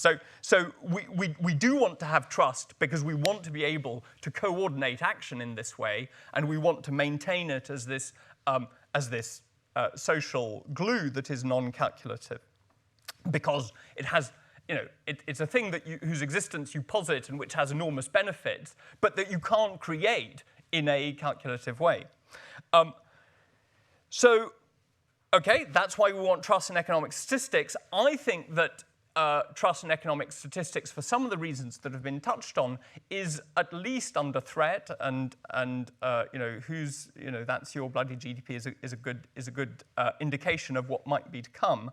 And I think that at least part of that threat comes from what one might call the age of omni-measurement. And there was a comment to the previous session from the back, someone whose name I didn't catch, on all these new ways of collecting data, all the fact that our lives are constantly measured and somehow leave a trace in databases throughout the world. Isn't that changing fundamentally the way in which we collect and think about national statistics? Well, I think it is, but I think that the age of omni-measurement is at least potentially a threat to trust in national economic statistics. And let me say very briefly something about that. So there's this really famous piece in a 1945 paper by Hayek called The Uses of Knowledge in Society, or Information in, I can't remember exactly, in which he says words to the effect of, one of the central questions of economic policy is the distribution of information in the economy, and by this I mean not the kind of distribution of actually he says a distribution of knowledge. I mean not the sort of knowledge that can be submitted as information to a national statistical authority. Okay? Now, whatever, he goes on and does various things, famously does things with that argument, which I'm not in any way endorsing. But the interesting thing is that he makes this strong distinction between very detailed, granular information about particulars of time and place, which cannot, he thinks, absolutely cannot be submitted to a statistical authority simply because of the cost of doing that.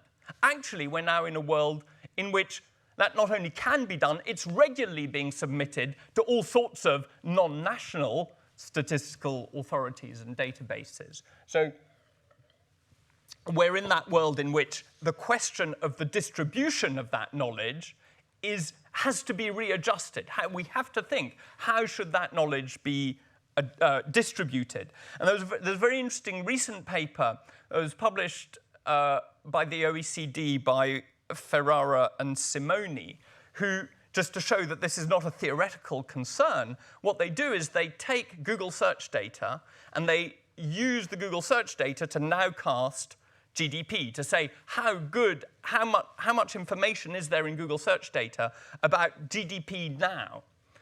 And what they find is that before there's any release of public national data, Google search data has got a lot of information about GDP in it. And that information about GDP in the search data falls away, unsurprisingly in a way, as the National Statistical Authority releases. And that it seems to me, shows that there's a huge amount of, I mean, that's just GDP. The example in the previous, that was raised in the previous presentation was an example of labor hours. Our phones, I don't think it'd be that difficult to get a pretty good read on how many people are at work if you can trace where they are geographically, which of course, Vodafone and the telecoms companies have in databases. Now, why does that potentially undermine trust in economic statistics or national economic statistics? I think that there are really two big reasons. One is asymmetric access. So there's value in that data, and if that value always goes to those who have privileged access to it, then the national economic statistic, as it were, becomes the poor person's alternative. I'm very struck by the fact that the big demand for locational data from phones, detailed locational data from phones, apart from the advertising and retargeting business, is from the finance sector that uses it to do all sorts of correlations for asset price movements. So that's the first thing. I think asymmetric access will lead to a fall in the trust in the national economic statistic.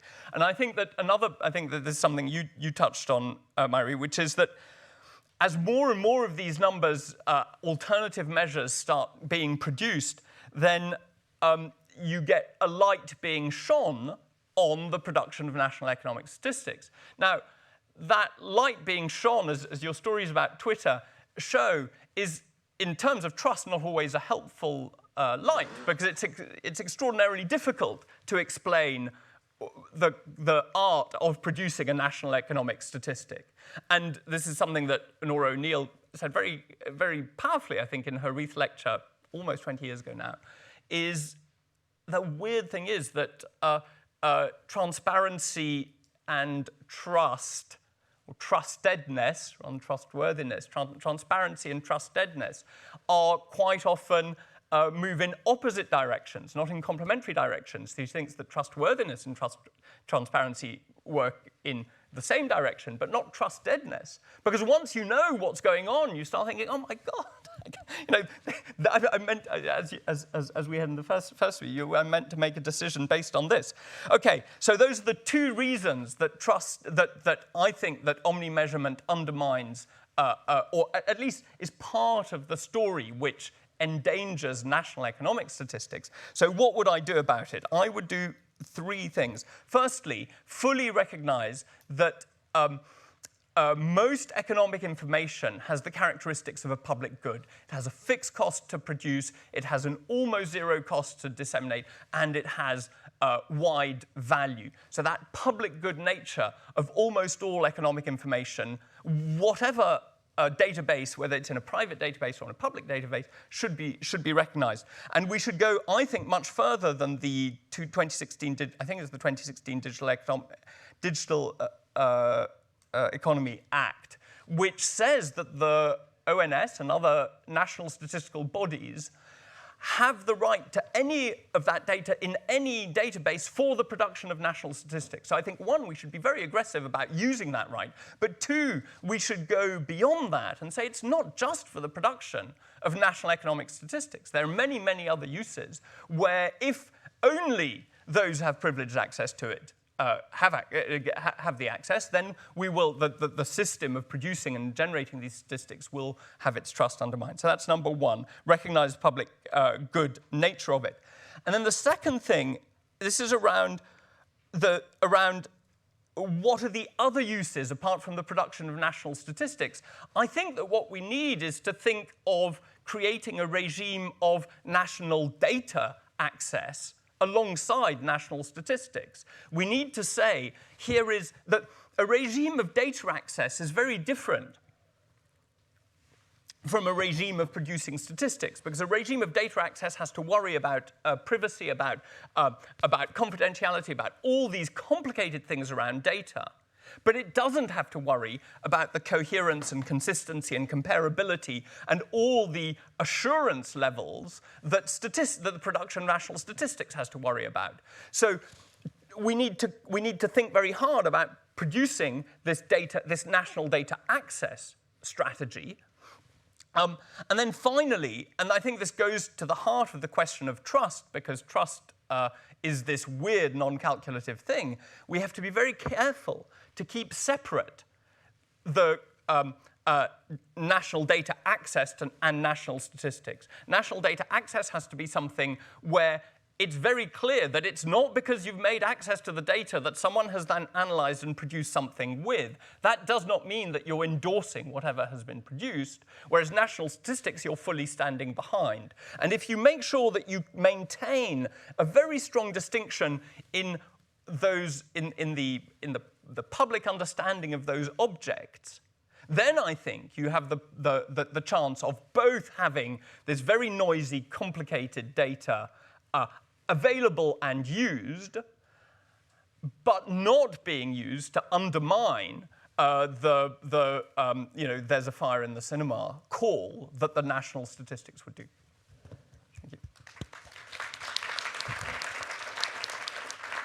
Thank you. I love the very elegant economist's way of saying it's sufficient for us to have common knowledge.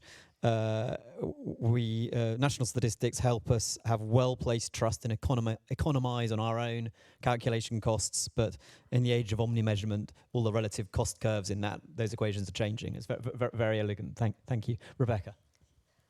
Thank you. So I think there's some incredibly interesting perspectives on trust in economic statistics. My comments are going to draw on current dialogue in the measurement and research community, and also on some work that's ongoing under the ESCoE umbrella. And I'm going to say that trust in economic statistics depends fundamentally on the relevance of economic statistics, and that the relevance of economic statistics depends crucially on continual investment in economic measurement. And then I'm going to talk a bit about some issues around the communication of economic statistics. So one of the issues that both policymakers, statisticians, academics talk about a lot in the context of economic measurement at the moment is the importance or not of the digital economy. And rightly so, of course, because the digital economy means we probably consume a lot more free goods than we used to, and some of those have substituted for goods that we used to pay for. Economic activity has shifted across production boundaries, which influence the way we measure economic activity. Businesses increasingly use knowledge inputs, databases, and software, which we're only really beginning to understand how they add value with these things, and let alone measure these things. And moreover, digitization has, of course, facilitated these global production chains, which complicate incredibly the measurement of national statistics. So, at the same time as that all of this stuff's going on, we're observing a slump in productivity growth, which, on the face of it, is difficult to reconcile with all of this advance. So, the question that has arisen with these observations is whether or not economic statistics, as currently compiled, actually adequately measure what's going on in our economy. And the underlying question that's being asked here is whether or not economic statistics remain relevant, i.e. whether economic statistics provide relevant and an accurate description of the economy that we're living in, and hence are worthy of our trust.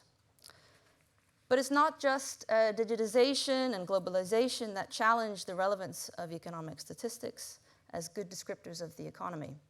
For example, other economic developments such as the move from manufacturing to a services economy, the IT revolution we had 25 years ago or so, and the rising participation of women in the labor force. All of these things that have happened in the past might equally lead to questions of relevance of economic statistics. Perhaps more importantly is the example that Ed gave at the beginning of this discussion, partially motivating the panel here, is the remark made by the individual in Newcastle in the run-up to the 2016 EU referendum, disowning GDP seemingly because it didn't appear to have anything to do with their own economic experience. And it's often quoted, of course, to demonstrate economic divisions and frustration with expert economic discourse. But it also demonstrates the need for economic statistics to be relevant if they're going to invoke any form of trust or if we're to describe them as trustworthy.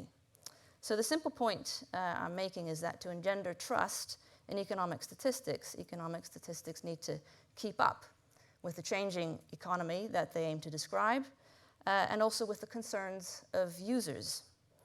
And now the relevance of economic statistics is therefore always going to be depreciating as the economy changes, as users' needs change, as different policies are implemented.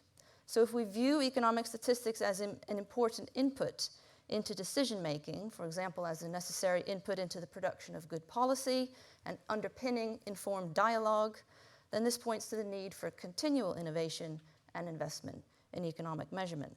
And perhaps the current nature of economic change, its digitization, etc., and disillusionment with experts has highlighted this. Recent changes in technology have, of course, also highlighted this need for investment. The proliferation of new data and advances in computing are providing opportunities to improve economic statistics in terms of their coverage, granularity, timeliness, etc. We had a very nice session about this at the Royal Economic Society conference a few weeks ago.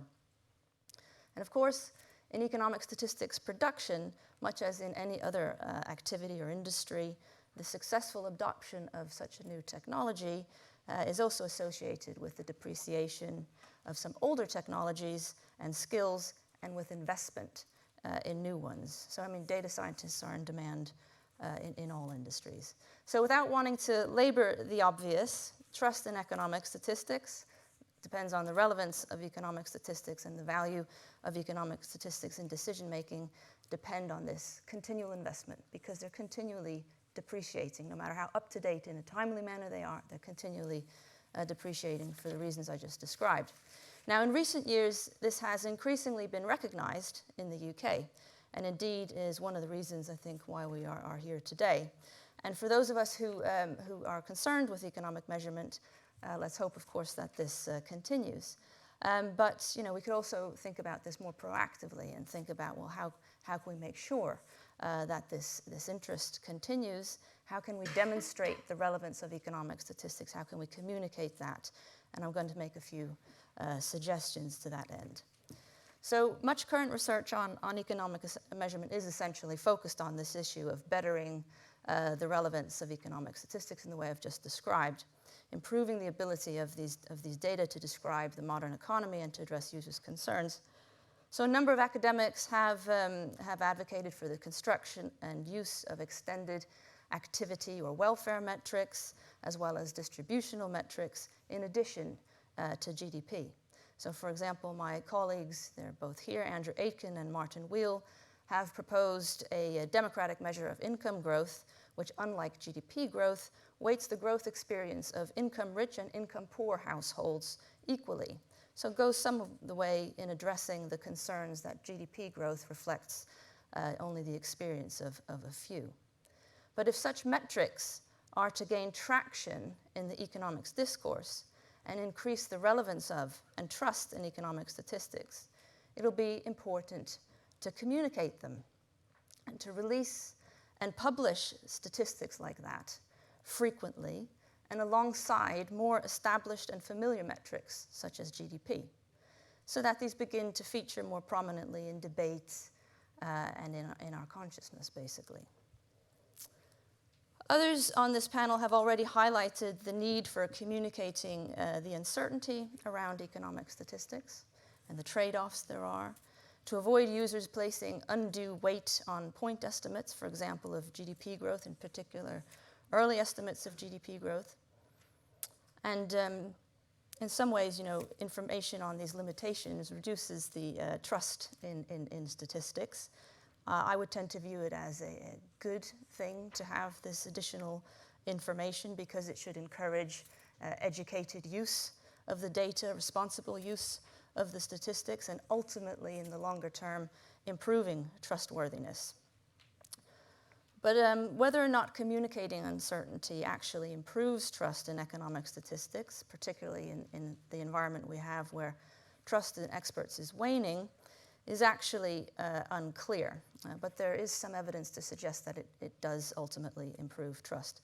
And this is an issue that's been highlighted in a recent review. It was published at midnight last night by David Spiegelhalter and others, including ESCoE colleagues Anna Galvao and James Mitchell.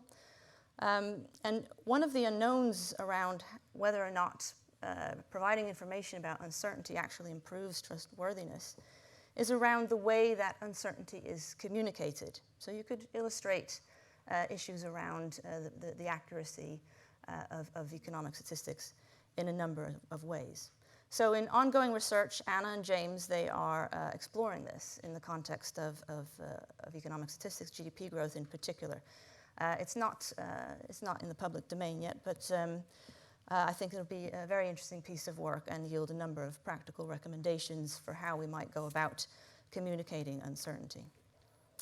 Finally, and perhaps particularly important in a world of information proliferation, I think it might be incumbent upon us to communicate better and demonstrate the value of economic statistics, to invoke trust and to justify ongoing interest and investment. This was, in any case, the conclusion of a UN report that was published a couple of years ago in 2017. And we know it's very, very difficult to demonstrate the value. I mean, we all know economic statistics are important and extremely valuable, but actually demonstrating that is another matter entirely, as it is with many public goods. But we know that users of economic statistics, we know because we've asked them, value them extremely highly, even if they can't attach a number to that value. And basically, it's difficult to imagine a world in which economic statistics don't exist. But we can try. We can make some progress to monetizing the value of economic statistics by undertaking case studies, although in most advanced economies, this is actually quite tricky. But this is something we can attempt to do and something we are attempting to do. And the issue here is in order to demonstrate value of economic statistics, is to think about it in the following way. The first question is, can we show that economic statistics influence decisions? And if we can show that, once we've demonstrated that, can we actually then show how those decisions affected various economic outcomes? And if we can answer those two questions, we can start to get at the value of economic statistics. And one example we can consider is the one that Kate has mentioned, and is the case of the quarterly UK GDP figures in 2008, which were a little bit slow to show the arrival of the Great Recession and its severity. So, we can ask, if policymakers had a different set of numbers in front of them, might they have made different decisions? We could, of course, go back to the original set of people who were on the MPC at the time, but without wanting to do that, we can try and estimate what would have happened. So we can look at, for example, a policy rule and plug one set of data in, compare it to the policy outcome if we plug in a different set of data. And in doing that, we can then look at, how the policy change might have affected things like GDP, unemployment, etc. So, this is just one way of demonstrating the value of economic statistics. The broader point is that, I think, in order to secure necessary investment and to build trust in economic statistics, we might, as a community, need to do more to demonstrate the value of economic statistics. So just to summarize, trust in economic statistics, I think, depends crucially on their relevance. Relevance is forever depreciating for a series of reasons, and that means that we need to continue investment in R&D and human capital, and I've made a few suggestions for how we might communicate that. Thank you. Thank you. Thank you very much Rebecca, and I love the idea of depreciation in this context. I think that's a really nice way of illustrating the point. I think we've got a little bit of time for questions. So if you could raise your hand, and I think a microphone will make its way to you. We'll take a couple of questions at a time. We've got a gentleman here and then a person there. So if you could bring them.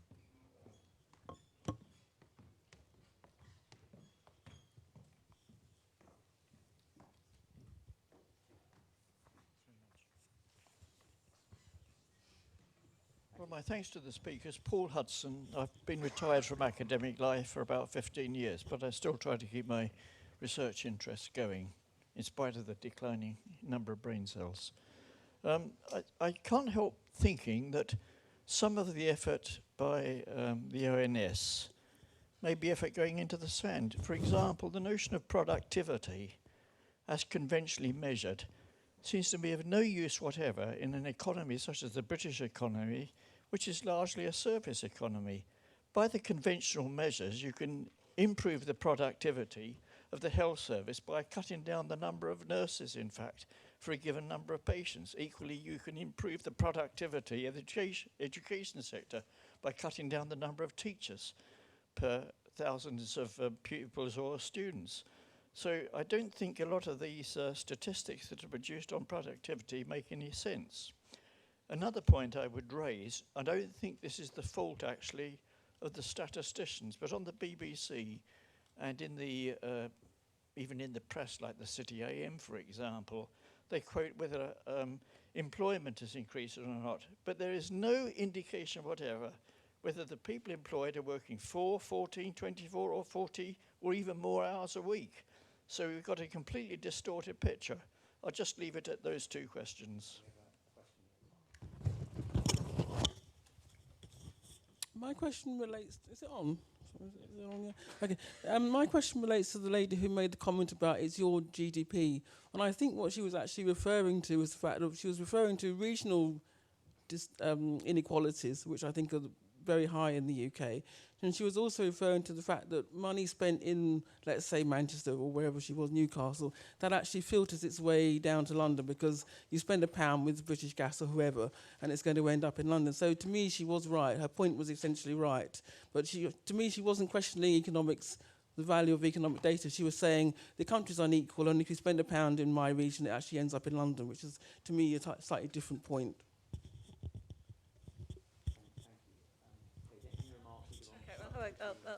I mean, I think the point about productivity is, and the service sector is obviously right, except it's pretty difficult. It's harder to measure than you might think in the manufacturing sector. So I worked, as many people know, for Ford for a number of years, and we became very interested in the difference in performance between the factories we had in Germany and in Britain. And we did incredible amounts of work, or got people to do it, tearing down what was in each car, and to try and work out what it was.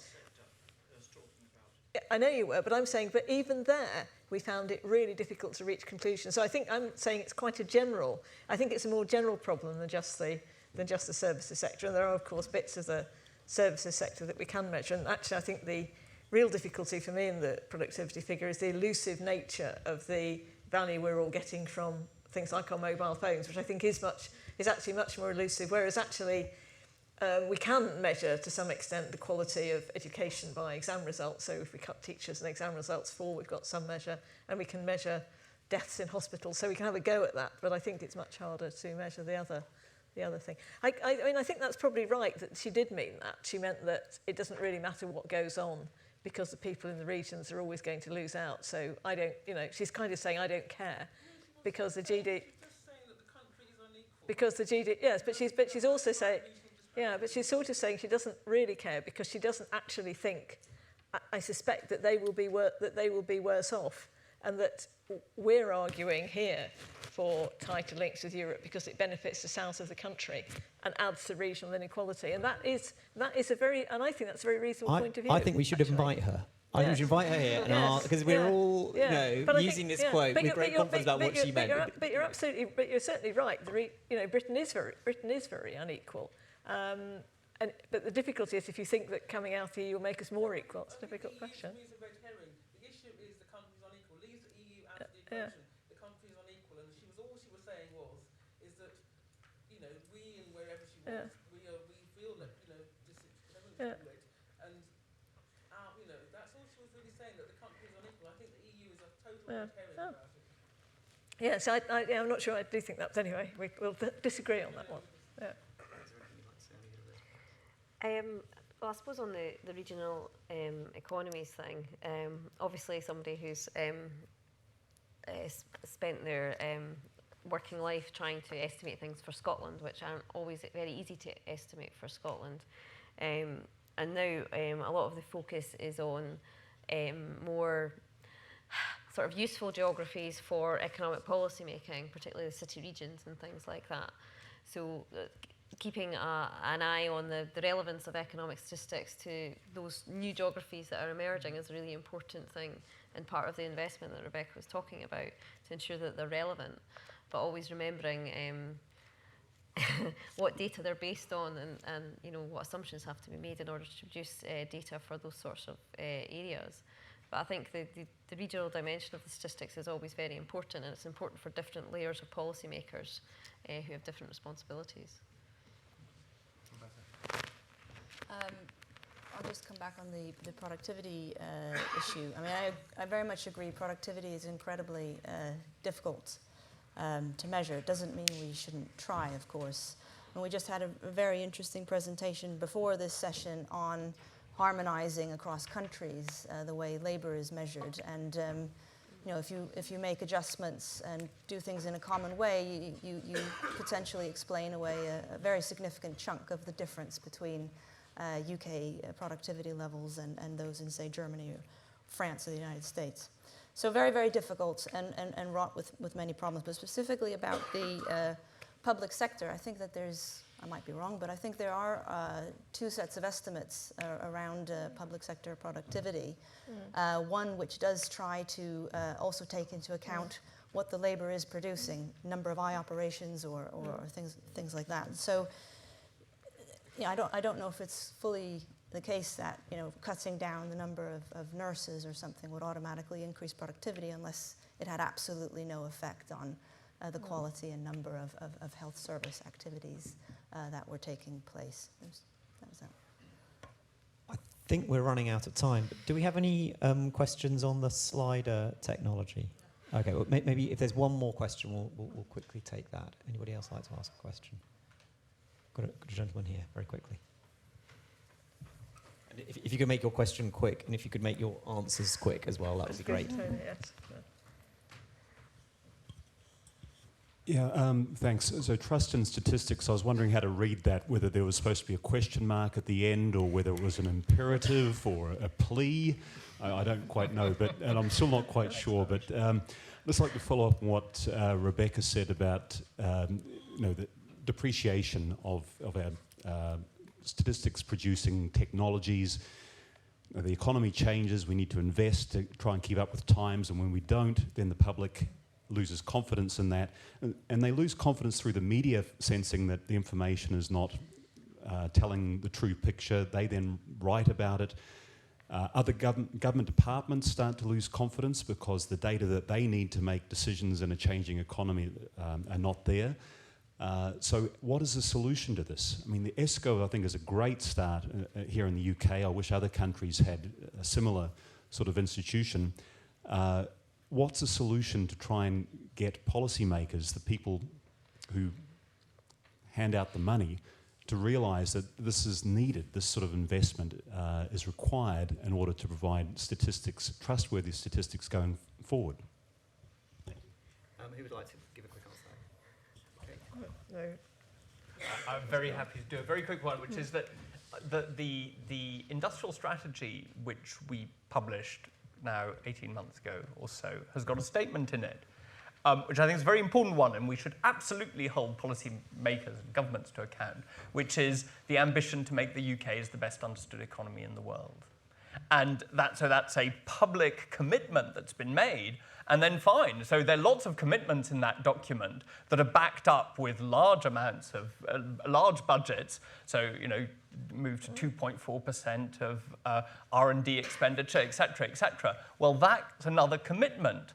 And if that commitment requires large investments, so be it. So it just seems to me that there's a very nice hook there for anyone to hammer that away. And of course, the story of getting that commitment into the document was a story of saying, actually, all the really good, this is too general, but some fantastic economic analysis is being done on Scandinavian countries or on the US. Why is all this brain power being poured into them? Because they've got access to the data, right? And they have, and the data is comprehensive and all the rest of it, etc. And that adds to understanding and allows us then to actually solve these productivity problems. So I think that's the way to get through to the policymakers. Thank you very much. I'm afraid I'm going to have to draw it to a close there because I think the time is really running out.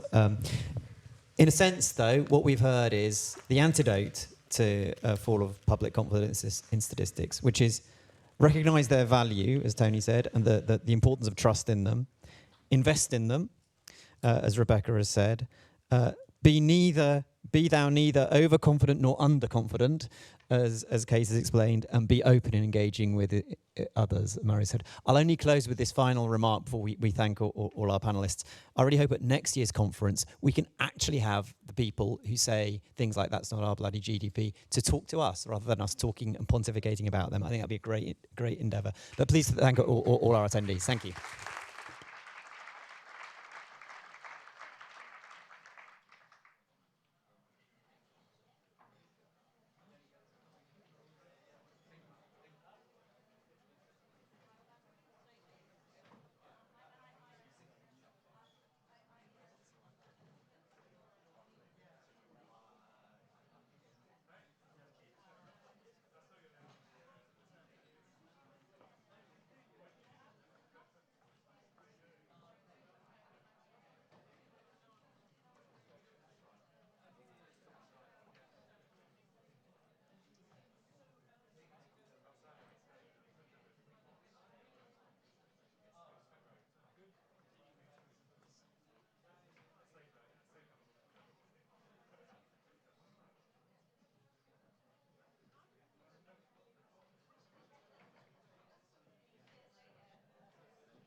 Very reassuring.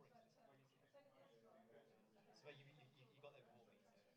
That's, no, yeah, absolutely within your right to share your knowledge. That's what you're here for. the fact that it's the same knowledge as mine.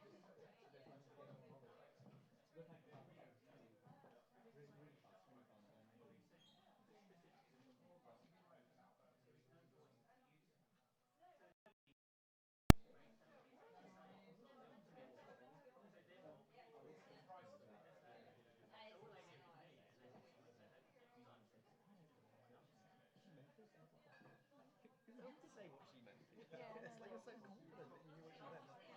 And I actually think there might be something in some kind of more, I don't quite how we'd do it, but some kind of more citizen jury type component to an event like this. I think you're really interested. Scary, yeah, very good. I mean, you have to tailor what you're saying to the audience. Yeah. Because otherwise, people are going to get super bored. Yeah. I mean, some of the presentations are highly. So well done, Tina. That was very, very well said. Oh, thank you. Thank you. Excellent. Yeah, so some of the presentations here are technical people describing their technical insights to a technical audience, and that wouldn't work. But I think there's something to play with. Yeah, no, but maybe we should think about that. Yeah. Yeah. Do you collect separate information series? So how do you? What we did is, there are a number of series that we estimate to collect volume data, right? Right. So where we can do that. Because they had like bottles and Dunn when I first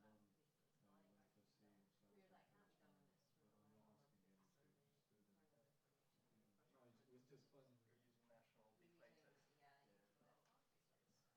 Some of them are adjusted for export intensity And housing. industry mix, things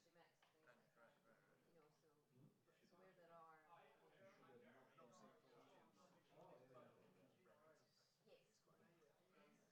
But then again, actually, most of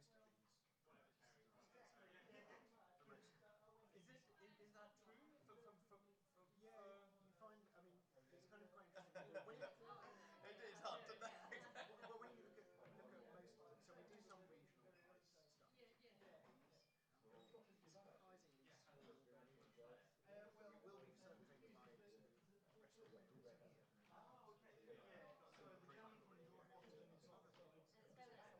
Wales. Yeah, when you look at the growth rate stuff, they've started to scratch the surface. It's pretty ropey numbers, but it doesn't. I think that it doesn't change. It does a different rate across the country. Not well, maybe over 2040 years. But yeah, a lot of times it's much different in similar doing it where measures rather than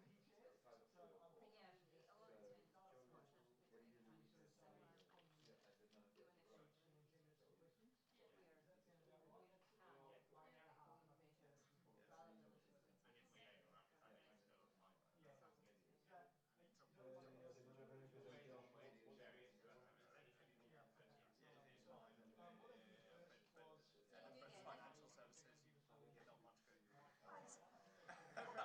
We don't talk about financial services very much at all. It's towering over as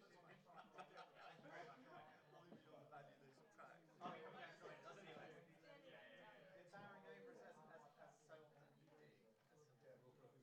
do. Intellectually. Sorry. No, that's all right. That's all right. I quite like to. I can come across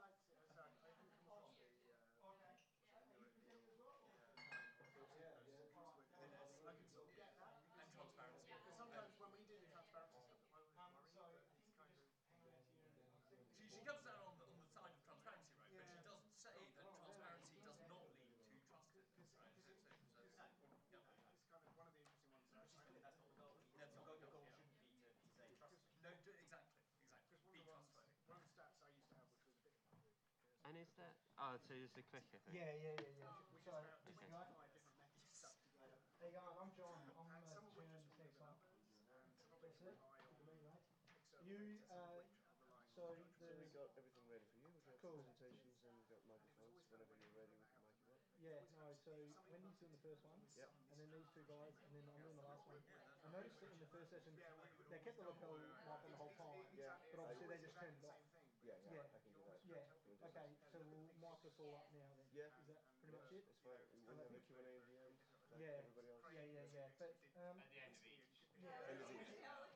No, I think you misunderstood what hers is. I think was kind of was my immediate reaction to some of to some of these. I guess I actually think that the kind of the sniping and the output of experts actually has got nothing to do with all this stuff that we won't solve any of these things. I mean, I think in a sense they're slightly different problems. I mean, people will, it doesn't need to be. I mean, you listen to Farage at the moment, his podium. It doesn't need to be branded a good reason to doubt.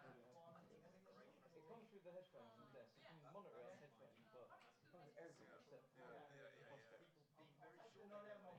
Also, do we know what the weather is for this week? What's next? What individual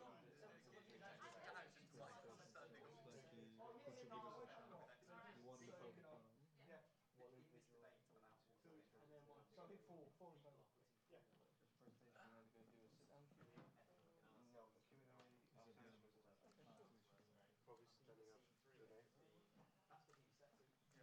you, I'm going to ask to lose this, if that's all right. Oh, yeah. It's going to be hitting this thing. Yeah. There's a wrong kind of activity when it's sort of assayed into persuasion. It was in a conversation with the supporters, wasn't it? No, it was sort of conversation. Yeah, and I remember watching that.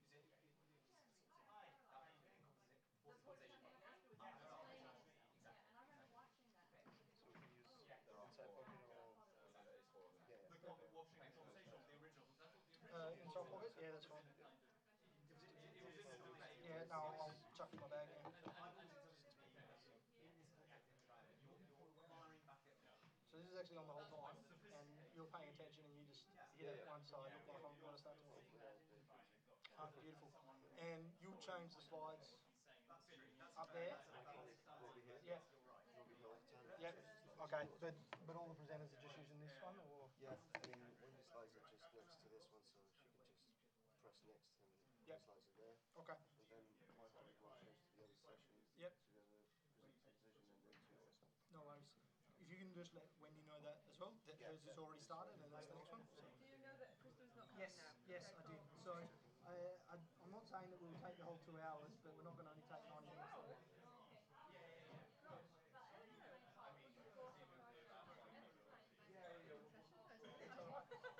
So with the idea being that it was half an hour, yes. Now I think I've just told her I think we'll try and maintain that, even though because we're going to start later. But that way, I'm not going to wrap this up. We started at 4 o'clock, did you get the message? Oh no, I didn't. Oh, sorry. So if you push back the of an hour, so it says start at 4 o'clock. So we'll aim for half an hour each still. And Yes. that's fine. Slides, your PDF, so Yes. just bring them up. Yeah. Rather than because the others are in running order, PowerPoint. Okay. Hang on. So I won't be able to click. Yeah. It's just you're not part of the running order. It's just a PDF. Sure. Sorry. Okay.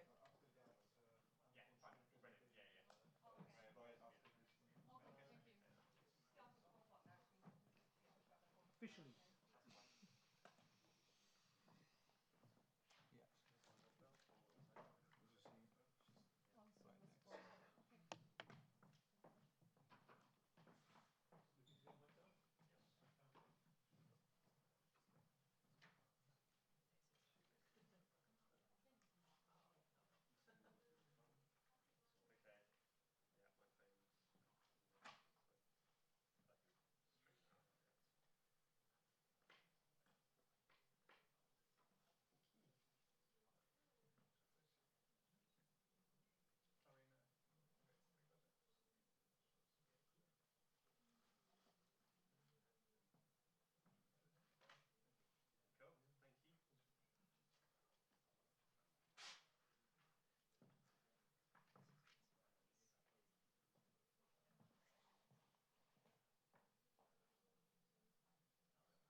there's a...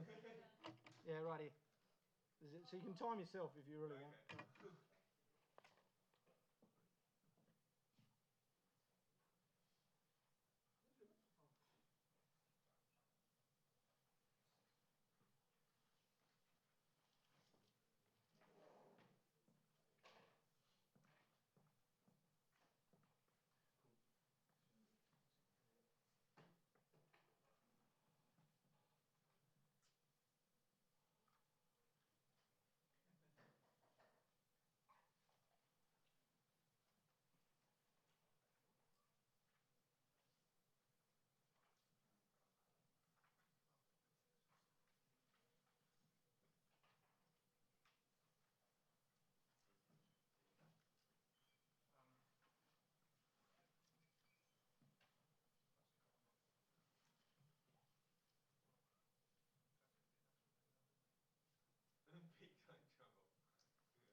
Okay, good afternoon, everybody.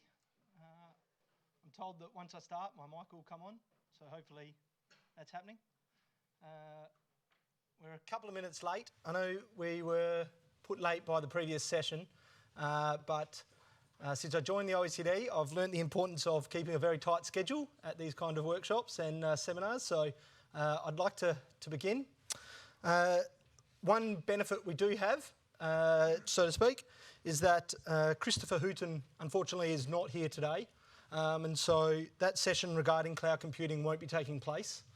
So if you've come just for that, I apologise. Luckily there's a cloud computing session tomorrow by David Nguyen, which I would suggest you look at, but the 3 other sessions today are well worth sticking around for. So we have 3 sessions. One is by Wendy Lee, who's speaking about the costs involved in digital platforms. Then we have Jeremy Rowe and Philip Stubbings regarding, from the ONS, talking about insights that can be gained from internet traffic, before I will finish the session by outlining some work that we've been undertaking at the OECD regarding a framework for digital supply use tables. So what we'll try and do is each presenter or presenters will speak for about 20 minutes, and then we'll aim to have about 10 minutes of questions, which should still give us a buffer of about 15 or 20 minutes in case we go late. So I will try and keep it to that schedule if we can. So with that, I'll invite Wendy. Thank you.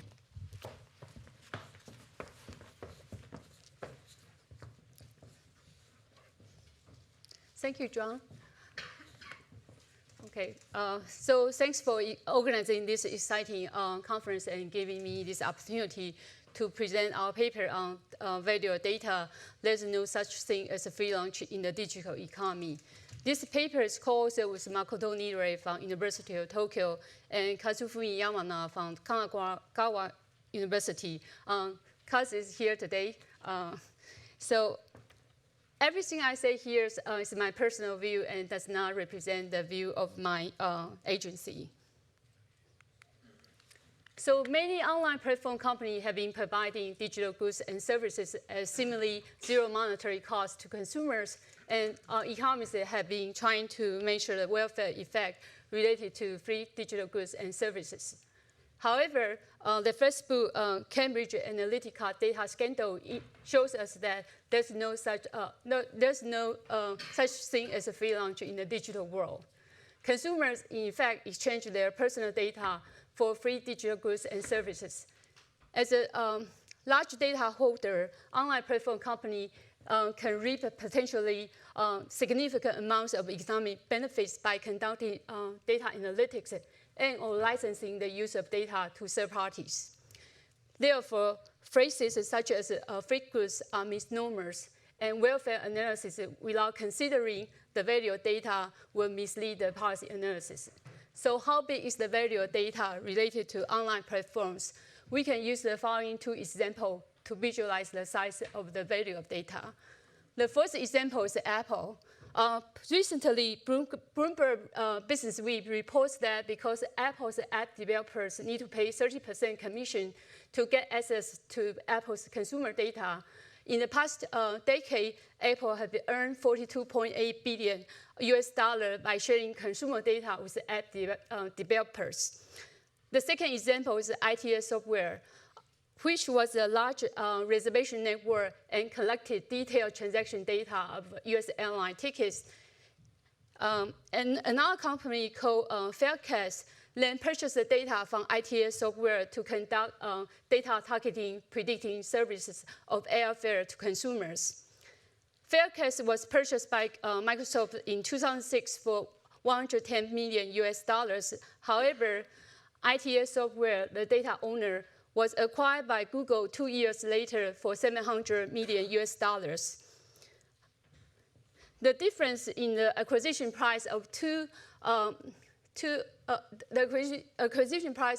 firms indicates that data can potentially be more valuable than the data analytics. However, moreover, how firms utilize the data analytics to monetize data also rely on the underlying business model as shown in Google's purchase. In fact, Google Data launched the Google Flight online service in 2011, which has become the most popular online flight search platform in the United States. So the substantial market valuation of data highlights the importance of measuring the data activities related to online platforms. Online platforms can differ in terms of their underlying business model, which will determine how they, what kind of data they collect, how data flow, how online platform company monetize their data, and what consumers get from exchanging their data. So in this study, we selected 7 major types of online platforms that have different underlying business models. And for each type of online platform, we conduct a case study to examine their underlying data-driven business model from the following dimensions: data flow, value creation for consumers, value creation for third parties, and how online platform companies monetize their data. So type 1 is e-commerce platform, and our case study is Amazon Marketplace. Amazon Marketplace is the online platform that facilitates the sales between consumers and third-party sellers. On the one hand, Amazon Marketplace offers consumer a place to purchase goods from more selection with cheaper prices. On the other hand, it allows the third-party sellers to get access to one of the world's largest e-commerce markets in a time-efficient and cost-effective manner. Amazon Marketplace then collects data on click-stream, purchases, review, and location from consumers, and then conduct data analytics to provide data targeting services to third-party sellers. For example, based on the data on the geolocation of consumers and demand focused, Amazon can provide logistic consulting services such as where to build a warehouse to third-party sellers. Amazon charged 30% commission, so its 2017 commission is estimated as $41.8 billion US. Type 2 is the online sharing platform, and our case study is Booking.com. Booking.com is the leading online travel sharing platform that facilitates the transaction between consumers and property owners. On the one hand, Booking.com offers consumers a place to reserve rooms with more from many property owners and with discount rates. On the other hand, it offers the property owners, such as hotels, and to get access to one of the world's largest online travel markets. So it helped them to reduce the inventory of their highly perishable goods or monetize their underutilized rooms.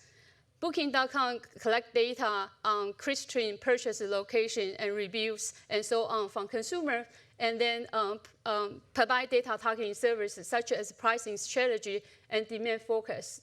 It was reported that Booking.com's data targeting pricing strategy on average can increase its customers' revenue by 7%. Booking.com charges 15% commission. And many online platform companies actually are data companies. For example, in Booking's headquartered in Netherlands, 90% of the employees are engineers. It also outsources its data center to take the benefit of the cheap cloud services. So this is another strategy to make it physical asset light, but can be extremely profitable. For example, in 2017, its gross profit margin is 98%. And in the past 3 years, the average is 95%. And due to the time constraint, I will skip the following 5 types of online platforms. But you can find the details in our paper. So based on the understanding from our case study, we derive a flowchart to show you how the online platform company create the value of data. So in general, online platform company collect data from both user and third parties, then use the 2 ways to monetize the data. One way is to license the user data to outside companies, such as data analytical firms. Companies tend to choose this option if they don't have a competitive in-house data analytical skills. The other option is to provide data targeting services to their corporate client. This option will require in-house technical skills in data fusion, data analytics, and subject matter expert to derive a data-driven business plan for the data targeting service that can generate revenue for the firms. So depending on the combined in-house capability, online platform company can offer a variety of data targeting services to their corporate clients. And even within same type of online platform, company can vary by the type of data targeting services they offer. So here is the physical supply chain of data monetization, and show you that online platform company can have outsourcing option in each stage of the chains. For example, in the stage of devices, Google pay Apple the traffic acquisition cost for the rights to be the default search engine for the Safari web browser on iPhone, iPad, and Mac devices. TAC is the cost of accessing to a pool of the consumers and acquiring the data. So while the growth of iPhone users have slowed significantly, the TAC fee paid by Google to Apple have increased 12-fold within 5 years. And it will reach $12 billion this year, which will account for over 10% of Google's targeting ad revenue in 2019. This number highlights the importance of the online traffic of Apple's ecosystem to Google's data targeting services, and may help explain why Google purchased HTC smartphone division in 2018. So online platform company can perform a series of value-added activity to create value from data. And we define the data value chain from the following as the composed of following 4 stages. They are data collection, data storage, data analytics, and data-driven business model. Those 4 stages do not contribute to the creation of value of data equally. For example, if an online platform company cannot license the use of data to third parties, and they cannot provide data targeting services to their corporate clients, data itself may not contain much value. The data collection and data storage can only generate a small amount of value. The greater value is created when the firm has a data-driven business model, which is a business plan that contains monetization-driven organizational planning and cash flow forecast. In other words, the online platform company can produce some profit by licensing the use of data. However, having a data-driven business model can bring the most return. So we can use the example of ITA software, Faircast, and Google that I mentioned in the beginning of my talk to explain the concept of data value chain and the vertical integration within the chain. So before purchase by Google, the ITA software focuses its business on the first 2 stages of the data value chain by licensing the use of data to outside companies, such as Faircast. Faircast then focuses its business on the last 2 stages of the data value chain by providing data targeting prediction service of airfare to consumers. However, after acquiring the ITA software, Google has obtained the highest degree of vertical integration in this data value chain. So an understanding of the data value chain can help us identify the right approach to value data. So there are 3 common ways to measure the value of economic goods. They are the cost-based approach, the market-based approach, and the income-based approach. But as to the cost-based approach, because the unique feature of how value data is created and the online platforms companies' physical asset-like characteristics, the cost-based approach can seriously underestimate the value of data. As to the market-based approach, we use a machine learning technique to examine the causality between the M&A deals and the stock price of the acquiring firms that in our case study, we did not find any statistical causality. And the reason may be the deal size being too small to affect the market cap of acquiring firms. In addition, there's very highly likely that there's a mispriced issue because neither the sellers or the buyers know the appropriate value of data. As to the income-based approach, we need to have the transaction data on licensing fee to estimate the value of data. And this approach will only apply to a situation of licensing use of data. So given the serial drawback and limitation of three conventional approaches to value data, we consider a new approach.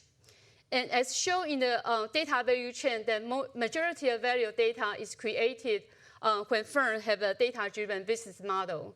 This part of investment heavily rely on the investment in the firm's investment in business model, which can be measured by the investment in organizational capital. So following earlier research, we used the selling, general, and administrative expenditure as a proxy for the firm's investment in organizational capital. And then we adopt the depreciation rate, depreciation model of R&D asset that I developed with the Browning Hall to estimate the depreciation rate of organizational capital. This new model, this model is a new method, is a forward-looking model, and only use the firm-level data on sales and investment in intangible capital to identify the depreciation rate of intangible capital. So this method provides a new approach that can be very useful to estimate the value of intangible capital. In addition, following Browning Hall's 1993 methodology, we construct a stock of the organizational capital and calculate associated growth rate of the organizational capital for the four firms, including Amazon, Booking, eBay, and Google, for which the public data are available. And our data cover the period of 2000 to 2017. So for example, for Amazon, in the 2017, its estimated commission is $41.8 billion US dollars. And our estimation of the value of data based on data-driven business model is 125 billion US dollars, which accounts for 16% of Amazon's market valuation in 2017 and has an annual growth rate of 35%. So the economic value and welfare implication of a transaction data can be discussed in two scenarios, depending on whether or not consumer identity is disclosed. So when the consumer identity is disclosed, there is potential welfare loss, such as privacy breach or identity theft, which was reviewed by Equity et al. In 2016. A more subtle issue would be dynamic pricing discrimination. So for example, online platform company can provide data targeting pricing strategy to maximize their customers' revenue, as shown in the example of Booking.com. On the other hand, the household in the economy as a whole can receive the equivalent value of additional income, which can then be redistributed. The resulting distribution depends on the ownership of the emerging business model. So the second scenario, when the consumer identity is not revealed or used by a service provider, there is a positive externality from the data network effect derived from consumer data. A single data point that data subject provide under anonymity has little value. However, a collection of them can generate significant amounts of value. Therefore, a consumer transaction data on a platform can benefit other consumers by improving the prediction power of the platform's algorithm. For example, in the e-commerce platform, an increased productivity in the matching algorithm can reduce the transaction cost for both consumers and third-party sellers. And the combined transaction costs needed for facilitating the same matching outcome without online platforms can be formulated as the social value of data. An online platform company may capture a significant portion of the social value of data by internalizing the positive externality from the data network effect. As to the statistical value of data, An increase in the data dimension may not suffer decreasing return on the prediction accuracy. For example, merging the data on 2 attributes of a household may actually can enhance the prediction power on both attributes. So as long as the household is a statistical object, a collection of data is likely to have a positive welfare effect. This is the cases where the household and the company, a household can get access to the knowledge generated by the data without disclosing its identity. So a firm and a household can share the increased value added. Besides, the accumulation of data and introduction of new online platform business model can cause business stealing effect and hurt incumbents. A creative destruction phenomena that we analyzed in another paper where we studied the US and Japan's transportation and hospitality industries. In our study, we find the creative destruction process has a redistributive effect, but it does not necessarily imply the welfare loss. Last but not least, the negative externality on data production is the duplicate investment among firms. In fact, Jones and Ternetti in their 2018 paper, they argue that because data are non-rival, there are potentially large gain by sharing data due to the externality effect of the data. So in conclusion, online platform companies are data companies, and they have created tremendous value of data. And however, because the value of data is created on the company side, and because consumers lack knowledge to value their own data, most value of data may be captured by the online platform companies. And as shown in the Google's example, the online platform company can vary in the degree of the vertical integration in the data value chain. And the valuation can determine how they monetize their data and how much economic benefits they can capture. And there are several trends, such as 5G and IoT, that are accelerating the accumulation speed of data type and volume. Therefore, it's very important to develop feasible methodology to value data. The valuation of data is not only important at the firm level, but also at the national level.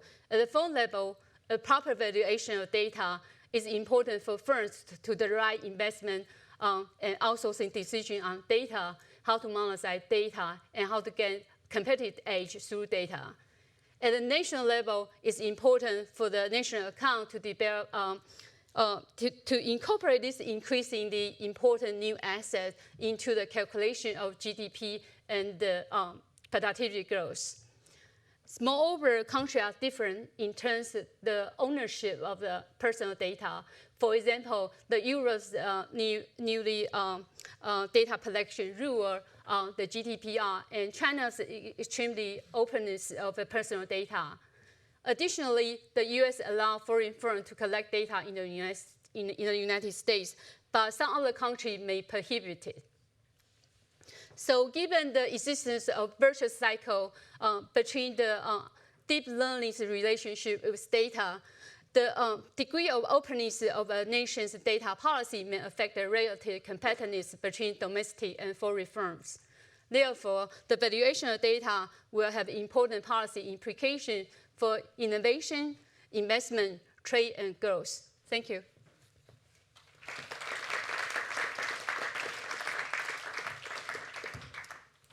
Excellent. Thank you very much, Wendy. Some very interesting ideas put out there. I've already got, I saw one hand there. I think we have at least 5 to 10 minutes of questions time. So, David, did you want to kick us off? I don't know if there's a mic. I don't think they worry about it for the ones. Just speak loudly. And yep. Thanks, Wendy. I think it's really important, really fantastic work. So, thank you for being here. I have a quick remark on so you show the data value chain, and it feels like, there's the data collection beginning, and Hang on. Sorry, David. Thanks, John. Nice. Good sprint. Okay, thanks. So looking at this chain, it feels like, almost the sale generates almost new data. So we could almost think about this as a circle, right? So somehow it feels like this could go on and on. The value could be kind of higher in terms of the business model. So that's one kind of small remark. The other one is, you talked a bit about kind of the national statistics and kind of how important data is increasingly will be for these. However, data is incredibly kind of easily to move around.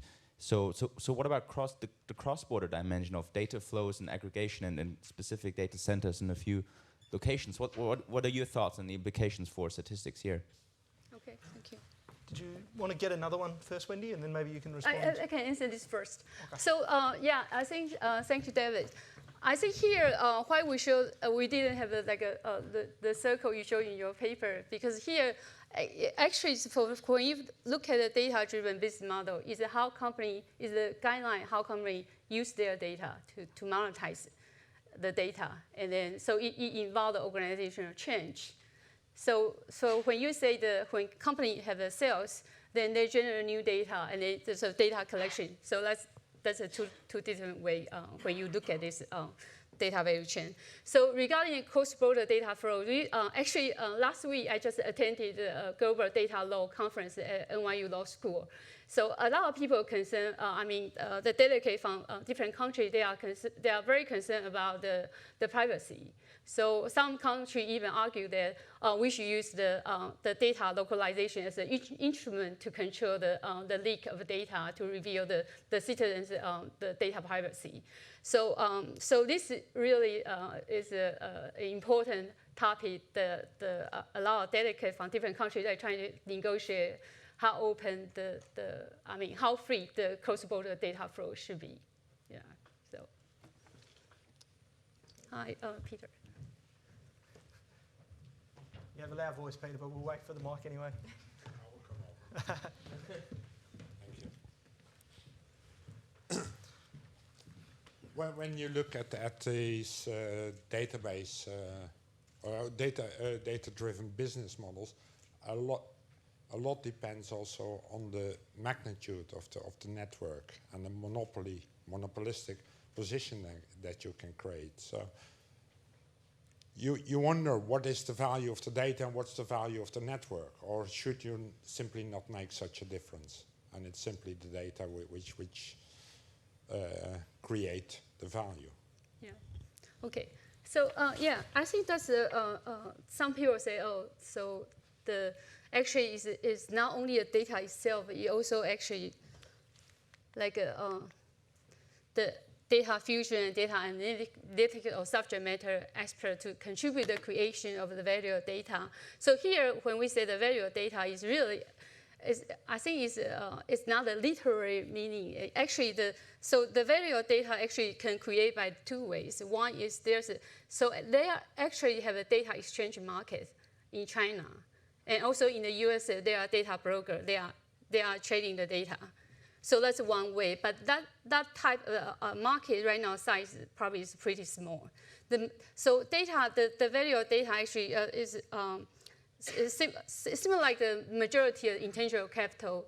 The most investment and then creation is happen within the firms. It's only for the firm's own use. So I would say so that's why we say in the next slides. So actually, firm perform a series of value-added activity to create the value from data. So it's not just the data itself. I don't know whether I answer your question or not. Did you want to go back? We've got probably time for one more, unless, did you want to? So Peter, maybe I should say that. So you mentioned data network effect. Actually, so when I discussed the welfare effect, we say there actually a positive externality from the data network effect derived from consumer data. That's why, because the positive externality exists, so you cannot use a cost-based approach to measure the value of data. But because right now the majority again may be captured by online platform, so that's why we need to. It's very important to measure the value of data. Yeah, what I was thinking of, that these network effects are very important, and you see that in setting up such companies, they make massive losses at the start, and how does fit that into the model, and what is actually, that's not investing in data, that's investing in a network, to creating this network, and I was wondering whether such a difference should be made or not. I don't know, I must admit. Yeah, I think there's a first mover advantage. But the company really need to invest in data infrastructure to be able to get the data network effect, and then to be able to capture the positive externality from the data network effect. So only few firms can achieve that in each industry. So you see the oligopoly market structure almost in every industry, like Amazon, and in social media like Facebook. So I think it's costly to invest in data infrastructure, but only few firms can achieve that. Can take advantage of the data network effect. Did you have one more? Yep, so we'll just have one last one. And sorry, I forgot to say, when asking a question, if you could just introduce yourself as well. So. Sure, Dave Burke from Federal Reserve Board. Is this working? So 2 questions. So one, price indexes, do you have any thoughts on how you would deflate this investment? And then the other is, so in the course of investing in this intangible capital, the firms are providing these free services to the users. Do you see any prospect of this measurement effort shedding light on the value of that consumption flow, which is also missing, one could argue, from total output? Okay. So thank you, David.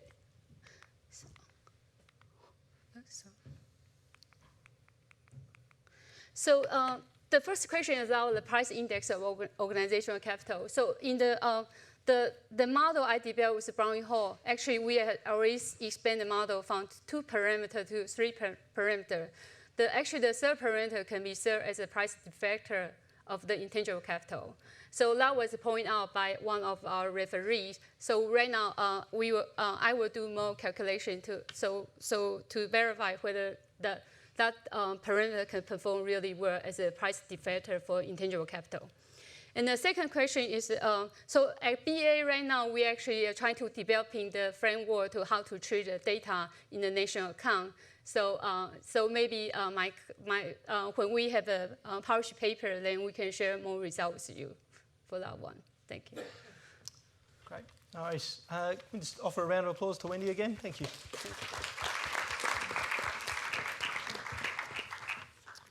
Okay, so the next presenters are Philip and Jeremy. I'm not sure who's going to go first. So they are going to share this presentation. So what we'll do is we'll have both presentations first, and then we'll take questions at the end as a collective twosome. Okay, thanks.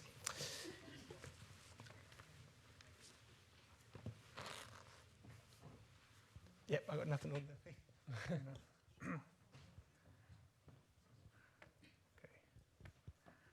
So my name is Philip Stubbings. Can you hear me okay? Yeah. So I'm a data scientist from the ONS Data Science Campus. I'm really excited to be here today to talk about a potential data source where we can look at extracting economic and social insights from internet traffic data. So I'll just set some context. So the motivation for this project comes about from the observation that the internet is everywhere now. It's omnipresent. It extends into every facet of society. It's become a necessity in everyday life, and it extends into and has become a facilitating medium for much of the global economy. In 2015, there was a report published which suggested that the internet could contribute as much as 5.7% to UK GDP. So given the internet's far-reaching impact, we're suggesting that we should be investigating new ways to measure its extent and change through time. So the inspiration of this is that anything that you do on the internet generates some kind of traffic footprint, whether this be leisure or business activity. This observation was also highlighted in the independent review of UK economic statistics, where it is indicated that looking directly at data generation and data flows may be a step in the direction to better understand the digitally based economy. So in the next few slides, I'm going to run through a potential data source that we've identified and some characteristics of that data. We'll then look to see if we can use that data to measure somehow internet time use patterns. And then we'll look to see if we can identify special events such as adverse weather conditions in internet traffic data. And we will also briefly discuss the relationship of the data with various established economic indicators. So in the same way that it may be interesting to count road traffic data or energy demand data, we would also like to be able to count the total or measure the total quantity of internet traffic data in specific locations and in the UK as a whole. Of course, because of the highly complex and distributed nature of the internet, this would be a really challenging task. As an example, if I send some data from London to Manchester, there's no guarantee that that data will be routed through networks which belong in the UK. It could go outside of the UK. An important part of the UK internet backbone is the notion of an internet exchange point, or an IXP. The general idea of these facilities are to keep local traffic local. And this means that any networks or peers connected to these internet exchange points can talk directly to one another rather than having their data routed to a third party. In the UK, we have a number of internet exchange points which are spread throughout the country. The largest network is operated by the London Internet Exchange, who are the most established of the IXP providers. We've been looking specifically at data from a London exchange point, which we have obtained from the London Internet Exchange data monitoring, network statistics monitoring site.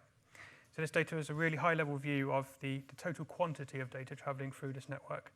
And this data, the peers connected to this network include major backbone providers, content delivery networks, and various notable companies.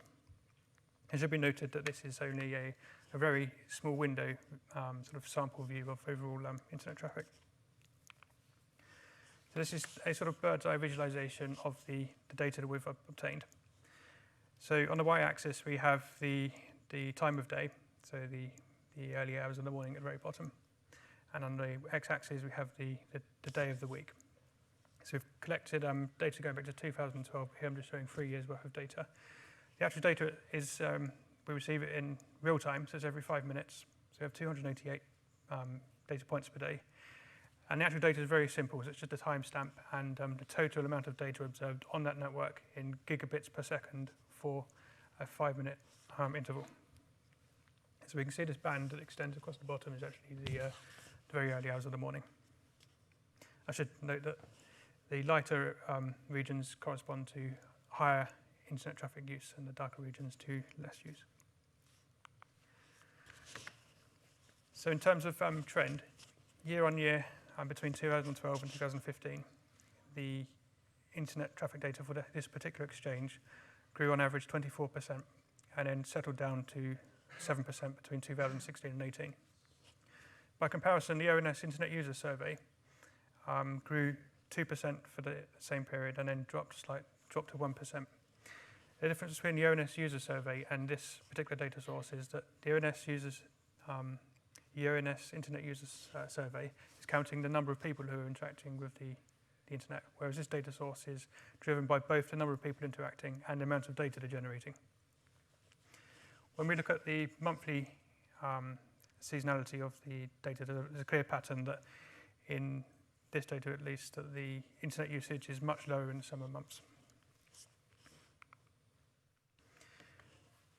Looking at an individual day, and we can split the average internet usage per day by day of week. And this pattern is due to the fact that humans are interacting with the internet. So it's we see here a human sleep-wake cycle. So in the early hours, there's a period at 5 o'clock in the morning which corresponds to very low internet usage and picks up during the working day. It drops off around 6 p.m. and then is increased around 9 p.m., which is likely attributed to online streaming services.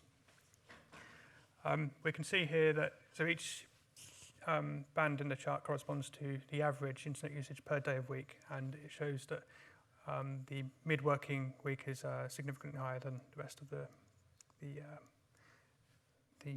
week.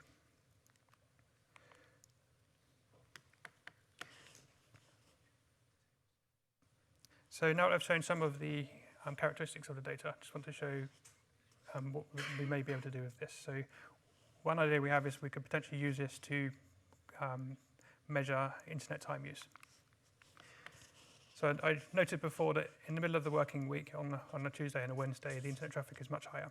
If we look at the 2015 time use survey, we can see that there's a similar characteristic in the sense that the number of people reported to be working on that day is also higher. So this is an indication that there may be something of use with this data set. And similarly, if we look at the average working day again, we can see the dashed line on the bottom chart corresponding to the internet traffic data and the purple line corresponding to the reported working hours in the internet use survey, which is very much in line with the internet traffic. And interestingly, the reported device use is very much in line with the 9 p.m. peak in traffic. So we can go a bit further, and we thought it'd be interesting to try to separate the average working day, or the working day, into different phases or components. So to do this, we applied change point detection to each day. We separated the day into four different points. So it's quite hard to see on the diagram, unfortunately. But the first phase that we tried to identify was what we call the internet working day. So that's the point at which the traffic is lowest on the left, and then there's a slight peak around 4 p.m. And we also measured the distance between those two peaks on the right-hand side of the chart, which we believe may be associated with post-work leisure activity, and which would be inclusive of commuting behaviour. If we measure the distance between these points in terms of time throughout the year, then we can see that in the summer months, the length of the internet working day is much lower than in the winter months. And we can also see that our proxy for leisure time is higher in the summer months. So we believe this is in line with the available daylight hours. So I'll now pass over to Jeremy.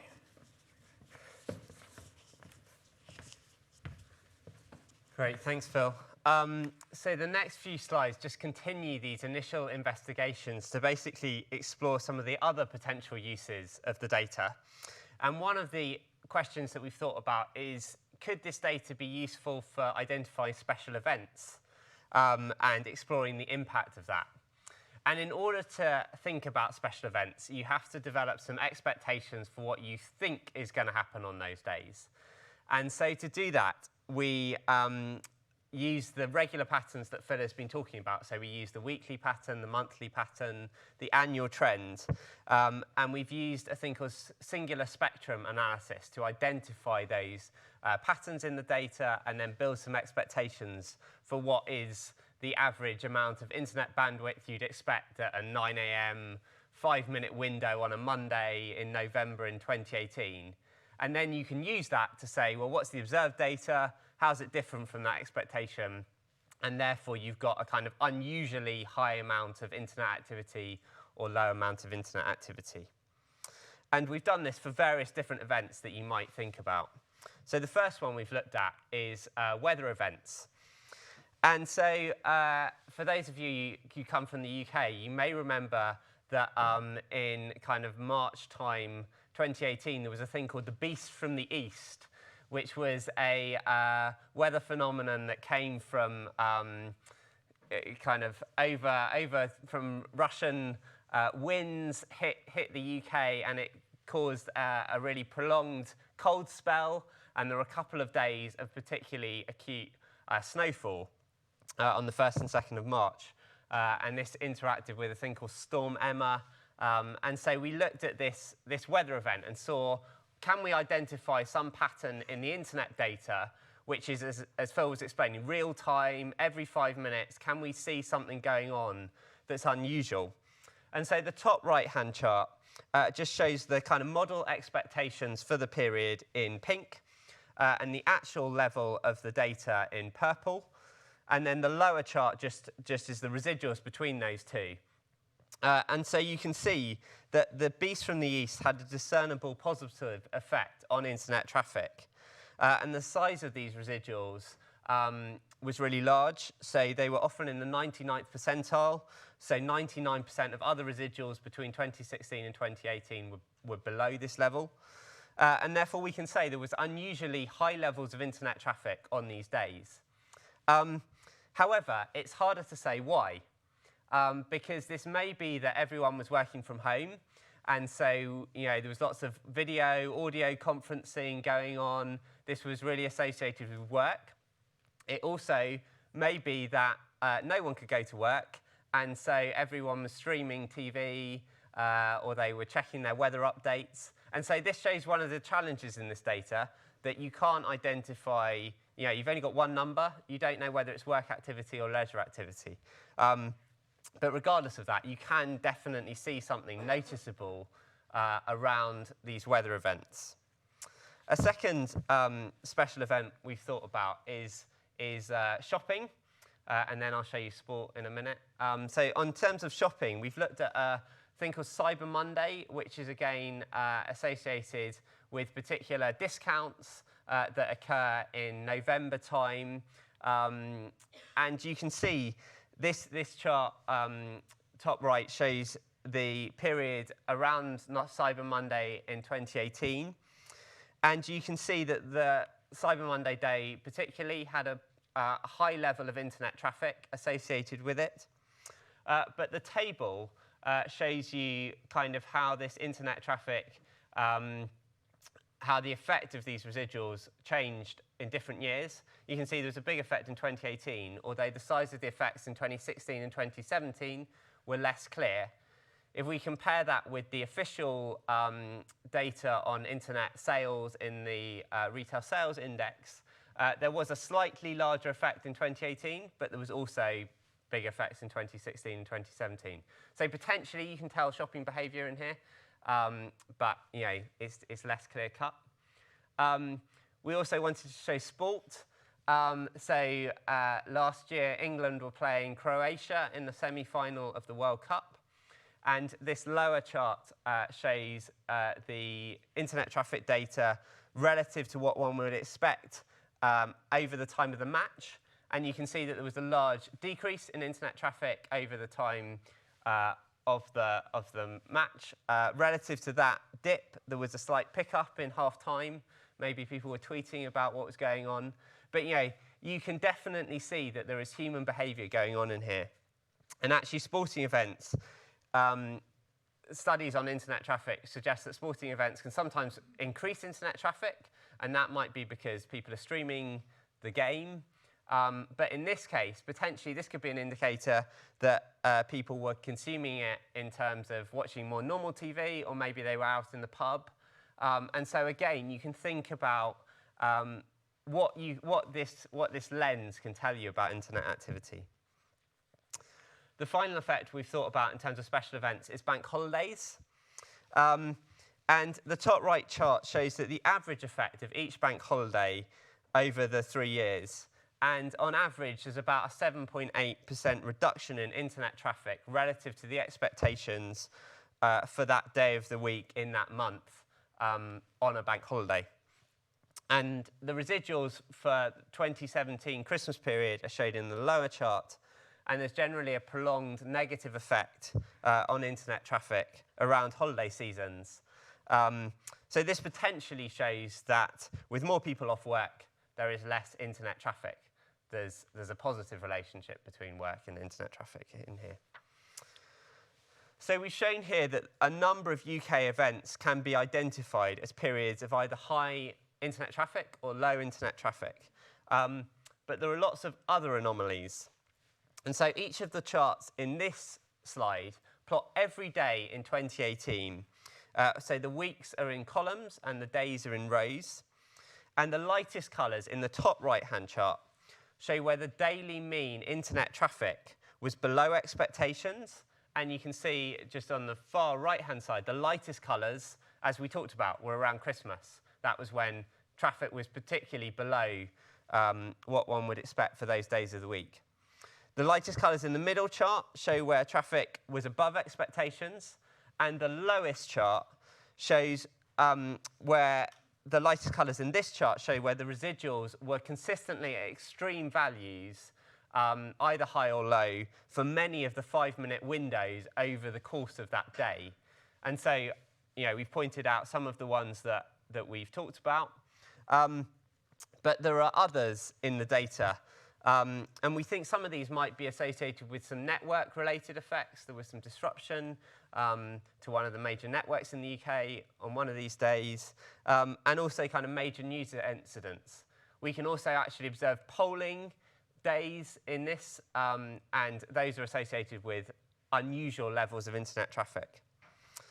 So there are lots of potential sources of variation in this data, and some of the anomalies are hard to explain. But nevertheless, we have shown that UK events are visible in this real-time bandwidth data, and so the data could provide potential insights into the effects of these events. Finally, we've conducted some initial investigations to see how the trends in the internet traffic data compare with official aggregate economic statistics.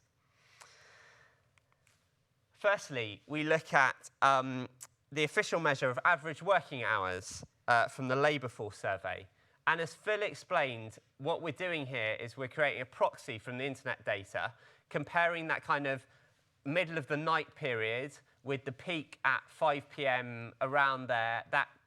The distance between those two things is a kind of proxy for what you might think of as the working day. And in the top right-hand chart, the purple line is that proxy over different months, and as Phil was saying, generally in the summer there is less internet traffic. Roughly, that kind of proxy suggests that the working day is about an hour shorter in the summer than in the winter, because actually that kind of 5 p.m. peak moves a bit further forward. Maybe people are leaving work early. However, in the LFS data, summer is lower than winter. Sorry, summer is lower than summer is lower than the spring and autumn in terms of working hours, but winter is as low as in the summer. So there's a bit of a contrast here.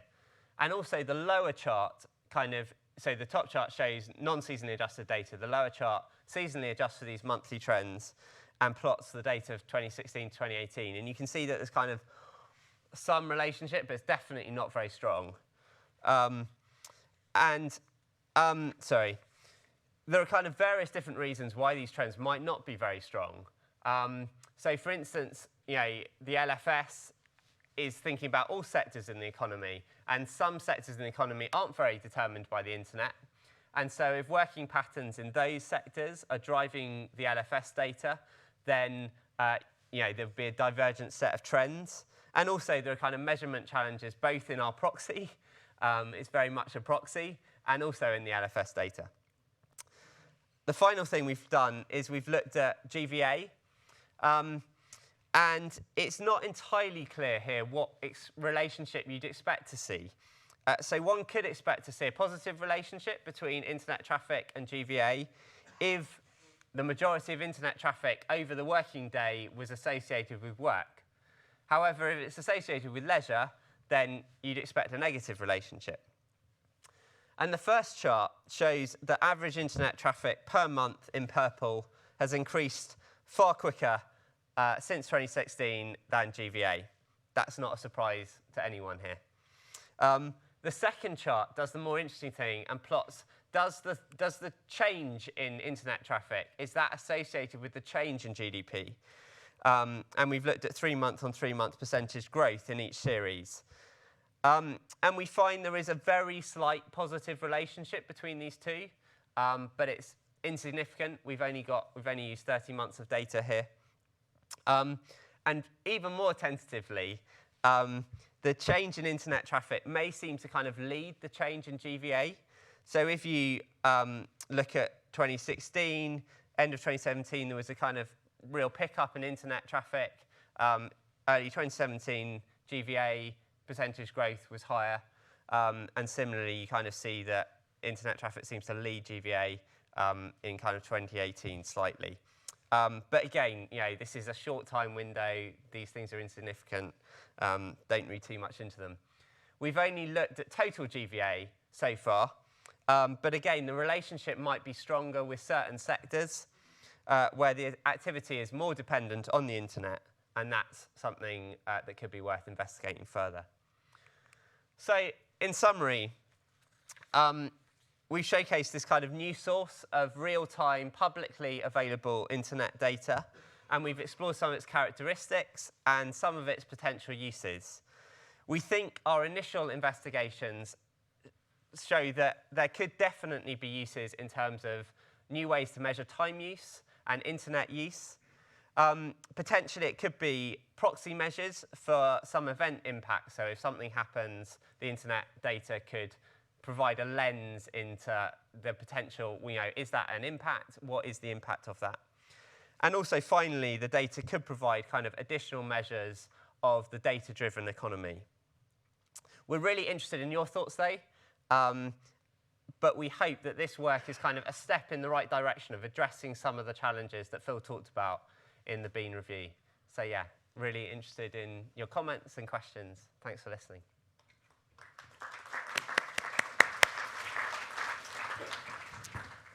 Okay. Thank you, Phil. Thank you, Jeremy. That was excellent. I'd say firm evidence that the English are getting up later on Saturday and Sunday. So yeah, exactly. Exactly. All right. So we have one over here. Do we have the microphone? Yep. Fantastic.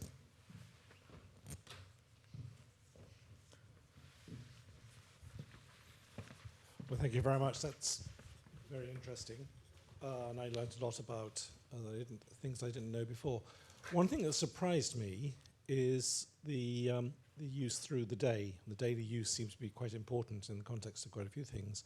But Phil's slide suggested that particularly in the early part of the morning, sort of between 1 o'clock and 3, 4 a.m., usage is still about over half the peak.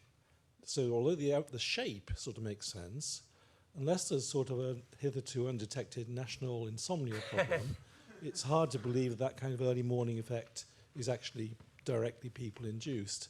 Do we have any idea what's causing that kind of baseload effect? Yeah, you see, the shape is as you expect, but between 0 and 3, you've still got something which is not far off half the usage at the peak in the rest of the day in the early evening. Do we have any idea what's going on there? So in general, it's a known effect. At 9 p.m., that's generally considered to be internet peak time. Generally, it rapidly decreases to its lowest point around 3:30 to 4 o'clock in the morning. So it's, with many, as Jeremy was mentioning before, I mean, we can't associate, we can't say exactly what's the cause of this effect. We can only sort of speculate a lot of the time. Interesting. Yeah, of course. I was going to say, interestingly, there is on New Year's Eve, there's a marked increase in internet traffic in the post 12 a.m., which I suppose is the result of Skype calls and so forth. That's the only day where it's notably higher for that time period. But I suppose you could consider that period of time between 4 and 5 o'clock in the morning as a sort of baseline measurement of sort of steady state internet usage. Yep, we'll have the one just closest to the aisle first, and then you after that. Hi guys, I'm Alex from King's Business School. We met you in ONS. So I have two questions. First, short question is related to previous one. Can you decompose internet traffic from into parts that are user generated and there are machines generated? Because there are running servers, robots, automatic things that are running also with some periodicity and generate some trendy data. And the second question is, as for economists, it's clear that it's possible to use internet data as a proxy for labor hours and working hours. However, I was not clear how it's possible to use the data about these unusual spikes to explain something in the economy. How we can use actually the spikes data, which you explored in the second part of your presentation. Thank you. I can answer the first question. So that's a really interesting point. So as we know, there's continuing automation and lots of there's a rise of IoT. So we'd expect this particular graph is a result of the human harmonic. So it's ultimately driven by the rise and fall of the sun. If we imagine a world where there's increasing robotic interaction with the internet, we might expect this signal to sort of dissipate. So we could in principle derive an indicator, which could be an indication of sort of rise of the machines or general automated sort of robotic internet interaction. So we used a method here our analysis here. We use singular spectrum analysis. And one of the notable features of this is it's capable of identifying sort of frequency modulated signals. So we'd expect, if we could identify the human signal in this data, we'd expect that to dissipate over time. So Jeremy, would you like to? Yeah, I can comment on the second one. I mean, I think, as you say, kind of some of these, this is initial investigations. I think some of these, the cases for where this data might be useful are kind of easier to see, and some of them, as I was trying to say, like the leisure work thing can make others quite difficult. I think it is really interesting, in terms of those anomaly charts, you can see some of these effects, and it's not just, yes, you can see a weather effect that's in, I don't know, the 60th percentile or something, but it is in the 99th percentile. And therefore, potentially that does, when you're trying to measure GDP or something quickly, you might not have great information. You're waiting for business responses. These sort of early indicators, because it's real time, it's every 5 minutes, can give you another lens, but I wouldn't want to overemphasize the challenge. There are lots of challenges in terms of, okay, we now know internet's gone up. As I say, is that a positive thing? Is everyone streaming Netflix? Is everyone, Skyping? We're trying to kind of showcase this as a new data source. This is the early work that we've investigated and shown these are potential uses. But as I say, we're really interested in people's comments and thoughts as to how we can improve it. I think we just had just one more. Can we just have the microphone? Sorry. Just down here.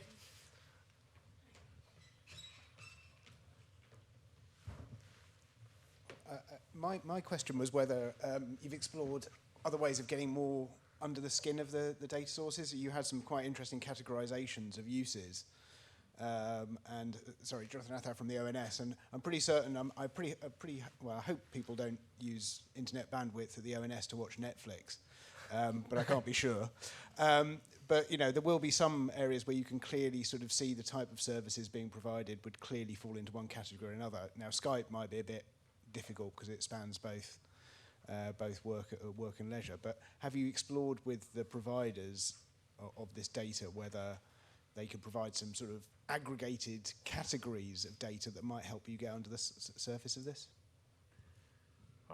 That's an interesting question. Something we're considering.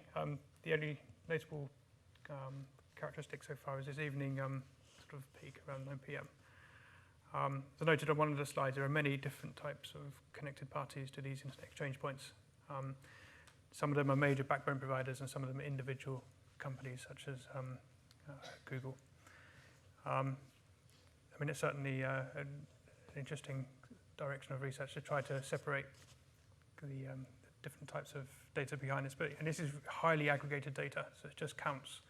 And some services, they will completely swamp others. So for example, streaming data would completely swamp the amount of data generated by a small email, for instance.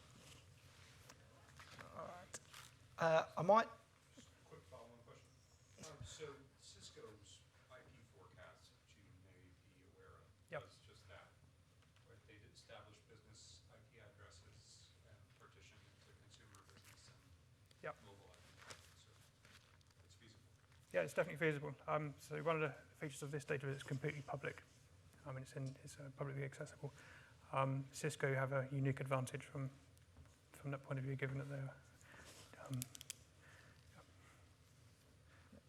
I mean, we're in conversations with links, but as Phil says, kind of, this is public information, whereas exactly, there's various concerns about releasing what is each company doing or how do you group that, and thanks for your comments. No worries. I will say, if we have time at the end, there's no reason why we can't come back to this topic then. So, but I will just draw it to a close. So thank you very much, guys.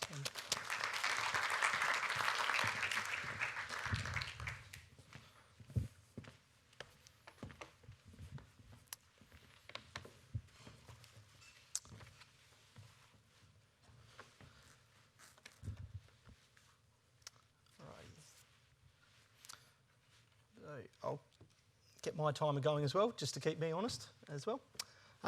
So as mentioned earlier, my name is John Mitchell, and I'm currently in the Statistics and Data Directorate within the OECD. And I'd like to say that this work that I'm presenting on today is obviously not just my own. It's certainly been done in collaboration with the OECD Informal Advisory Group on measuring GDP in a digitalised economy. And so there's numerous members from many countries involved in that informal advisory group, and that work has been a collaboration with them.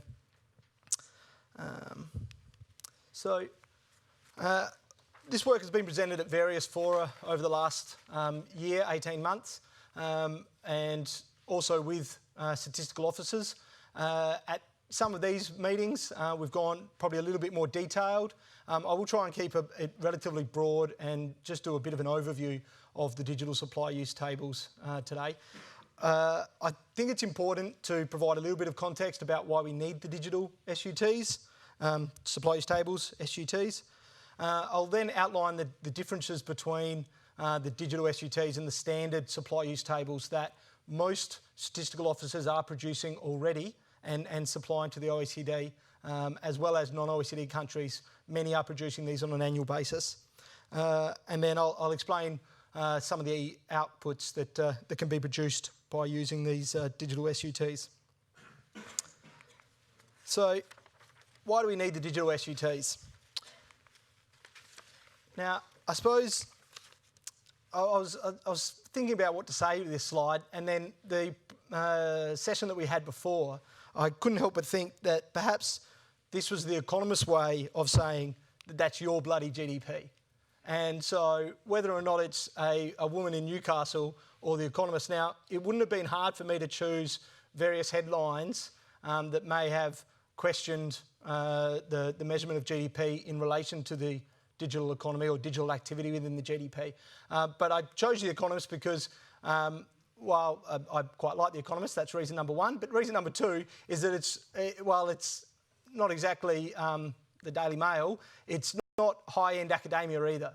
And so if this is what some mainstream is thinking, then obviously as a statistical community, we need to do something about that. And we need to show that this innovation is, that it is not a fact that this innovation is not measured at all, and that it is in fact, it's in there and perhaps just a little bit hidden. And that's probably the way that I would suggest it, is that digital transformation is largely hidden in the core accounts. It's not that it's not measured as suggested by The Economist. Now, I guess I've listed there a couple of the points, the unique characteristics of digitalisation that brings about hiding some of the activity within the core accounts as we know them now. So the obvious one is the changing production chains. We see additional people adding to production chains in the form of digital intermediaries. But we also see people being removed from production chains as consumers are able to do more things themselves. There's a blurred line between consumers and producers. Consumers are able to participate in production more easily. And that can be as simple as scanning your groceries yourself, or it can be driving an Uber on the weekend. And as mentioned numerous times, there's also a large amount of entertainment and utility available to consumers at zero cost or no monetary cost. So I guess if I simplify that a little bit, I'd say that the largely hidden areas of the digital activity can be split into one or two occurrences. And that is activity that is included but is not currently identifiable within the indicators and the estimates as they are now, and activity that's not included as it is currently outside of the production boundary. And that's what I would classify very technically as the other digital issues. Now, the digital supply use tables address both these issues, and I think that's important to add. Now, needs to say, in my view, addressing number one is a little bit easier than addressing number two. Addressing number one is not very easy. So I think that probably adds into the overall idea of the difficulties that are faced when measuring digital activity.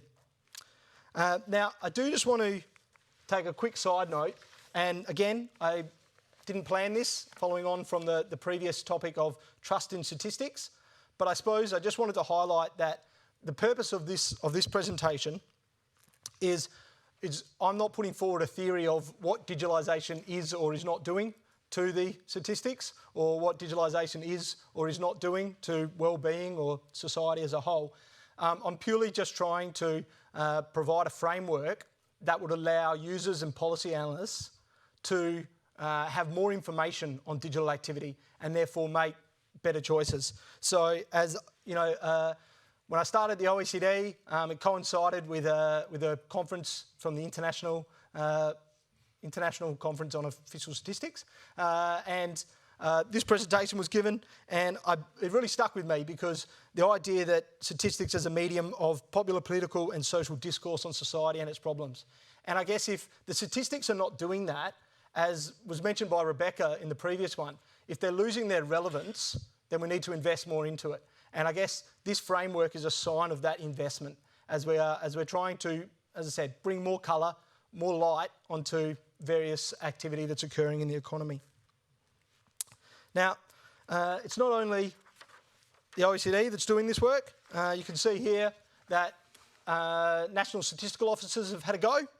The United States released something last year, and that was followed up again this year. You can see there digital growth at 9% compared to the total economy at 2.3% over that sort of 20-year period. Australia released something earlier this year which piggybacked on the work of the BEA, and they showed digital growth at 7.5%. Again, significantly higher than the growth in the total economy. And again, last Friday, I've now been informed, Canada released a similar kind of work that sort of highlighted digital activity within their overall economy. Now, this work sort of builds on a lot of other work that's been done by statistical officers that mainly focused on perhaps digital penetration within businesses and households. Why I particularly like this is that it aligns with the 2008 SNA in the fact that their starting point for these estimates were supply use numbers that were compiled in alignment with the SNA, and then they've broken them down. And I will just quickly show how they did that. So this is very simply, this is a supply table. It's not quite a supply table, it's a very simple version of a supply table. You've got the industries across the top and the products on the side. The use table, if you've never seen one, looks extremely similar. if you do want more information, there are some links in my paper where you can get more background about supply use tables. But basically, the purpose of the supply use tables are that they show that everything is supplied in an economy has to be used, and everything that is used has to be supplied. Goes with the name. So what they did, and again, I've probably simplified a little bit, but I'm making a 12-page document into one slide. And so what they've done there is that they've delineated certain products as digital. And for the interest here, it's product 3, 4 and 8. Now, those products are what you would expect. Mobile phones, computers, telecommunication services, internet service providers. I think all of those people can relatively agree that, yep, they are digital products. But what happens if product 6 is sometimes a digital product and sometimes not a digital product? Or it's sometimes purchased online and sometimes not purchased online? Now, the BEA included some estimates of e-commerce, but I guess for the purpose of the example here, what happens if product 2 is taxi services and product 1 is accommodation and they haven't been included, which means that theoretically the BEA have not included and the ABS have not included Uber or Airbnb. And I think that to use the term that was used before, I like the term, the average punter. If you ask the average punter what they think of when they think of the digital economy, they're probably going to be thinking of Uber and Airbnb as well as internet and mobile phones. So I think now, I certainly don't want to rubbish this work. It's an excellent step forward, and a lot of the work that has been done by the BEA and the ABS and Stats Canada and other countries that I'm not necessarily mentioning today, it can certainly be incorporated into these digital supply use framework that I'm presenting here. But I suppose the point I was trying to make was we do need to go that additional step further to make sure that we're incorporating all products in the economy. The estimates that were produced by the US and Australia, they're also compiled using the production approach only, which means that it's the traditional output minus intermediate use, which means there was no estimates of imports or exports either. And I've sort of got there the lack of agreed definitions and terminology. I feel like that while it showed that the US had increased by 9% and Australia by 7.5%, the lack of agreed definitions at a lower level really meant that the publications were restricted in showing why the US was at 9 and Australia was only at 7.5. And so what we really need is some definitions and classifications at a lower level so that we can clearly compare internationally why one country is particularly growing stronger than another in a certain area of digital activity. So how do the digital supply use tables extend on the standard supply use tables? So this sort of diagram has been presented at a lot of the presentations on this subject. What the digital supply use tables really do is concentrate on the how, the nature of the transaction. And so by delineating transactions that were either digitally ordered, digitally delivered, or platform enabled, we're able to break up those that are digital with those that are non-digital. And you can see there that the work that's currently available focuses on the who and the what, and they've separated the what and said these goods and these services are digital, these ones are not digital. By focusing on the nature, on the how, we're able to incorporate all the products, theoretically, and I'll touch on that in a sec. We're able to incorporate all the products into an estimate or into indicators of digital activity. Now, when we apply these to the supply use tables that are currently being compiled and sent to the OECD, in a practical sense, what that means is that we've added additional rows under each product that correspond to the nature of the transaction, that how element. We've also added some additional rows that are product aggregations, as well as we've identified a couple of other digital products that, while already within the production boundary, due to their nature, we've separately identified those. And that is cloud computing services and also digital intermediary service. And that's just due to the user interest on cloud computing and the increase in usage, and also the increase in platforms and people transacting via platforms. We've also added 3 additional product rows which correspond to products that are currently outside of the S&A production boundary as we know it now. And again, I'll speak about those in a sec. And finally, we've added some additional columns which represent new digital industries. Now, these are not industries that are consistent with any formal classification standard, but these are industries where units that share similar characteristics relating to the digital activity can be aggregated, and therefore we're able to show value add of these digital industries. I'll speak about them in a sec. So going back to the transactions, as mentioned, we've split them between digitally ordered, and once they're digitally ordered, we can have them direct from a counterparty, which is direct from the store, or you can have it via an intermediate platform. And so that we are able to aggregate to the total amount in the existing supply use tables, we obviously still have the not digitally ordered as well. Now, conceptually, this transactional split could be applied to any product in the supply use table. Now, while we would strongly recommend that this needs to be produced for the entire economy, so that we can have a total estimate of digitally ordered and a total estimate of platform enabled, we would not be expecting this for every single product. Being realistic about what statistical officers are able to provide, we've focused in the paper, we've focused on 10 products that we think have been significantly impacted by digital transactions. And they are such as accommodation, food services, land transport in the way of taxis. Now, this gives us a certain amount of flexibility. While we are not expecting these transactions to be placed under a product that we consider is not significantly being impacted, in 2 years, 3 years, perhaps it is. And therefore, we're able to then add these transactional rows underneath the product. And if certain countries think that this is of importance to them, then there's no reason why they can't add these additional transaction splits underneath these products. So I think this is a key point, that it does allow certain flexibility going forward, both going forward, but also to each country's situation. So the additional products, as mentioned, we've got 2 aggregations there. One is ICT goods, the other is digital services. These are products that are currently in the supply use tables, but are spread between a variety of products. And we would suggest that we aggregate these to show very clearly the level of digital products that are being purchased by the traditional ISIC industries. We've also identified cloud computing and digital intermediary platforms to show the uptake in purchases involving these.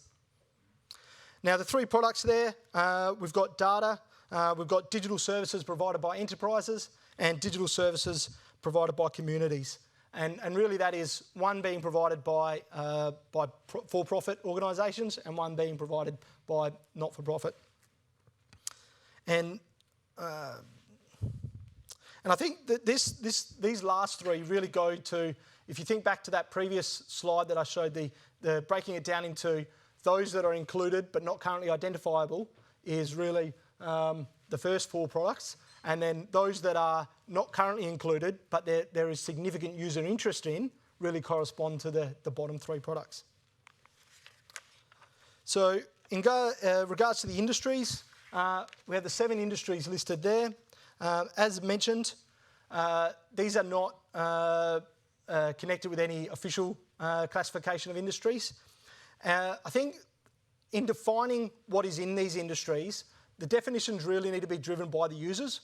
And I suppose from our point of view, there's a big separation between an online platform that charges an explicit fee, such as Booking.com, thanks Wendy, and an online platform that doesn't charge an explicit fee, like a social media. And because right now, that's a big distinction in regards to S&A and what is currently within the production boundary and what is not. And so that's what shaped some of these definitions of the industries. Some of the definitions connecting to these industries are connected to well-known existing statistical standards. So the digitally enabling industry corresponds to the ICT sector within the ISIC 4. So where we have been able to incorporate existing, we have, and then where we've needed to deviate, we have slightly deviated. So this is just a practical example. So currently we have the current ISIC industries in the grey columns, and then we have some of the digital industries. And I guess what I'm trying to represent by this slide is, I say that this is some of the low-hanging fruit. I don't want to overestimate the ease of which statistical officers could do this, but theoretically, this is available now. If we were to simply to use the pie analogy, instead of cutting the pie one way, if we were to cut the pie another way, which would include incorporating these 7 new digital industries, then theoretically we could take the Deliveroo rider, the tasker, and the dark kitchen as all of these organisations or firms, or in the way of the Deliveroo driver, self-employed, all of those are dependent on intermediary platforms for existence. If the intermediary platforms, if the internet went out for 2 days, none of those 3 people would theoretically get any new business. And that is what makes them have a shared characteristic, even though one is in transport and storage, one is in admin and support, and one is in accommodation and food services. So again, it's not new surveys or new data, it's purely just a rearrangement of the current setup. So what are the outputs that can be produced by countries or by their digital supply use tables? So the big one there is, I've got listed as total e-commerce in the economy. And that is something that users have been after. There are various estimates of that right now, often connected to retail trade or retail surveys, that there's normally an e-commerce component. But theoretically, this would show all products that were either digitally ordered, digitally delivered, or platform enabled. We could show total expenditure on products coming via a third party. So what is the amount that people are, that is going through digital platforms? We could, as just mentioned, we could show the value add of these new digital industries. And I just think it would be a fantastic thing if we were able to show what is the value add coming from digital intermediary platforms in England versus those that are coming in the US, that are coming in France, that are coming in Australia. And I think that would really would show the uptake of digital activity within the economy. So that's what it can do. Unfortunately, it can't do everything. But the big thing, theoretically, it could produce one number. You could take it like the BEA and the ABS have, and you could take the production from the digitally ordered, digitally delivered, and platform enabled. However, we are certainly not advocating that. We think the assumptions that go along with that would reduce its worth. And we also think that over time, eventually, most things would fall into that category, and it would start to lose its benefit. It also doesn't measure the ICT usage and penetration by an industry. Now, it can in a roundabout way by showing the digital products, the ICT goods or digital services that are being purchased by the traditional industries. It can show as a time series, as this data is consistently compiled, we can show which industries are purchasing more ICT goods and more digital services to try and show an indication of which traditional industries are being impacted more or taking advantage more. The example I've got there is the orange juice stand in Marrakesh, and if anyone's been to Marrakesh, you'll know exactly what it is, and there's about 50 of these in a row, and they all do exactly the same thing, and you order orange juice, and the guy pumps it right there, and then he gives it to you, and there's no digitalisation involved at all. And then you've got the factory that is producing orange juice using a lot of digital technology. If we were to send a survey, a business survey to both of these organisations, they would say the output of their orange juice and they would list their intermediate usage. But it would be extremely difficult for the bottom organisation to say that X or Y is due to digitalisation. All we would really be able to show is this firm has been purchasing a lot of digital products and the Marrakesh gentleman has not been. Now that is still a very, very important indicator and one that has a lot of benefit going forward. But I suppose if we are looking for that all-elusive oh, the digital economy is worth X amount, it's still going to come with a lot of caveats. I don't want to, I am with that. I think that it's important to show that the indicators that can be produced from this supply use table will provide users with a lot of that light that I was speaking about before. It will enable that analysis of the important social and economic relationships that are occurring within the economy right now. So just to go back to my previous slide about the use of the statistics. So what's next? So this proposal has already been sent out to that informal advisory group that I mentioned on the first slide. And we are now just in the finalising the proposal. Now, I can't stress that countries are not expected to populate all cells immediately. Now, that doesn't mean that this supply use table, the digital supply use table, is not to see the light of day for 5 years until countries can. We're strongly recommending and are encouraging countries to populate the cells that they can do now. And I spoke earlier about the industry level, that is something that statistical officers could look to do now. There's also other ones in terms of the digitally enabling industry. It corresponds very well with the work that has already been done by the BEA and the ABS. So we would encourage countries to try and populate the supply use tables now and worry about the things that they can't do next year or the year after that. And progressively, the supply use tables would be more and more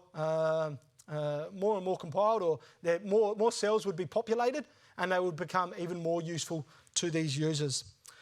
So we're having a workshop, the OECD is having a workshop on July 1 to 3.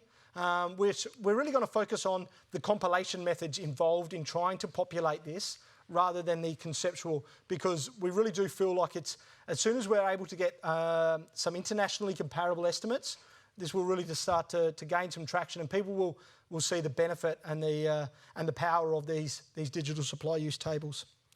And with that, I'll say thanks for listening, and I've just added that because all the digital talk, you still can't beat a French impressionist with Pizarro. So, and so with that, I'll open it up to questions.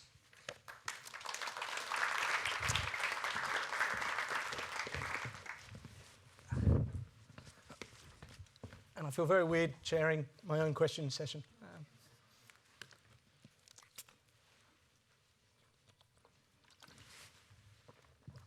Yeah, sure. Just wondering, because you're talking about the supply use table, it seems to me that some of these platforms actually are just like a retail firm, right? So they should be treated as a margin rather than delivering the whole product. So Booking.com is adding a margin. Sorry. Is adding a margin to accommodation services. So in what sense do you want to treat Booking.com different than a supermarket? So I'm used to taking 2 or 3 at a time, but I might, yeah, please.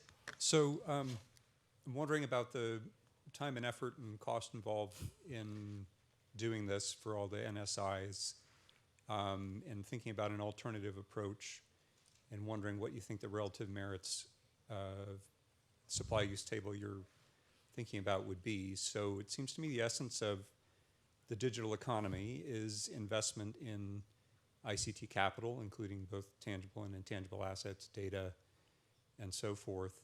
And then the capital services that you're getting from these things, whether they be data sets or cloud infrastructure, or for that matter, household digital items like your smartphone and so forth.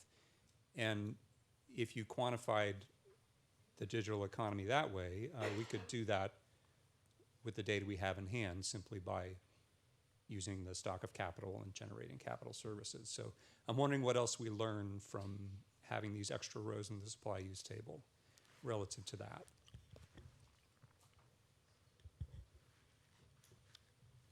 Okay, I'll just answer those 2 to begin with.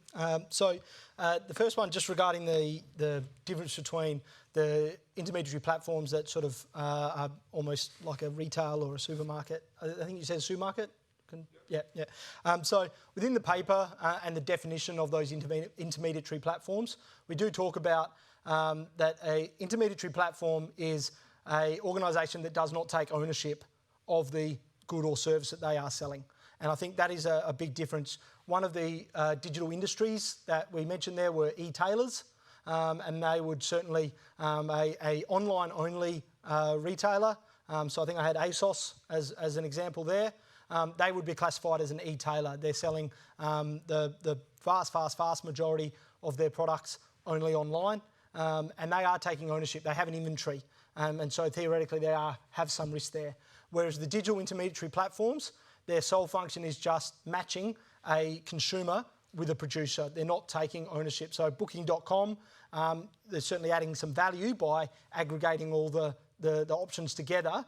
But if no one decides to go to a certain hotel, they're not on the hook, so to speak. They haven't purchased a certain amount of those hotels. So that's a sort of a distinction that we make between e-tailers and the digital intermediary platforms. Look,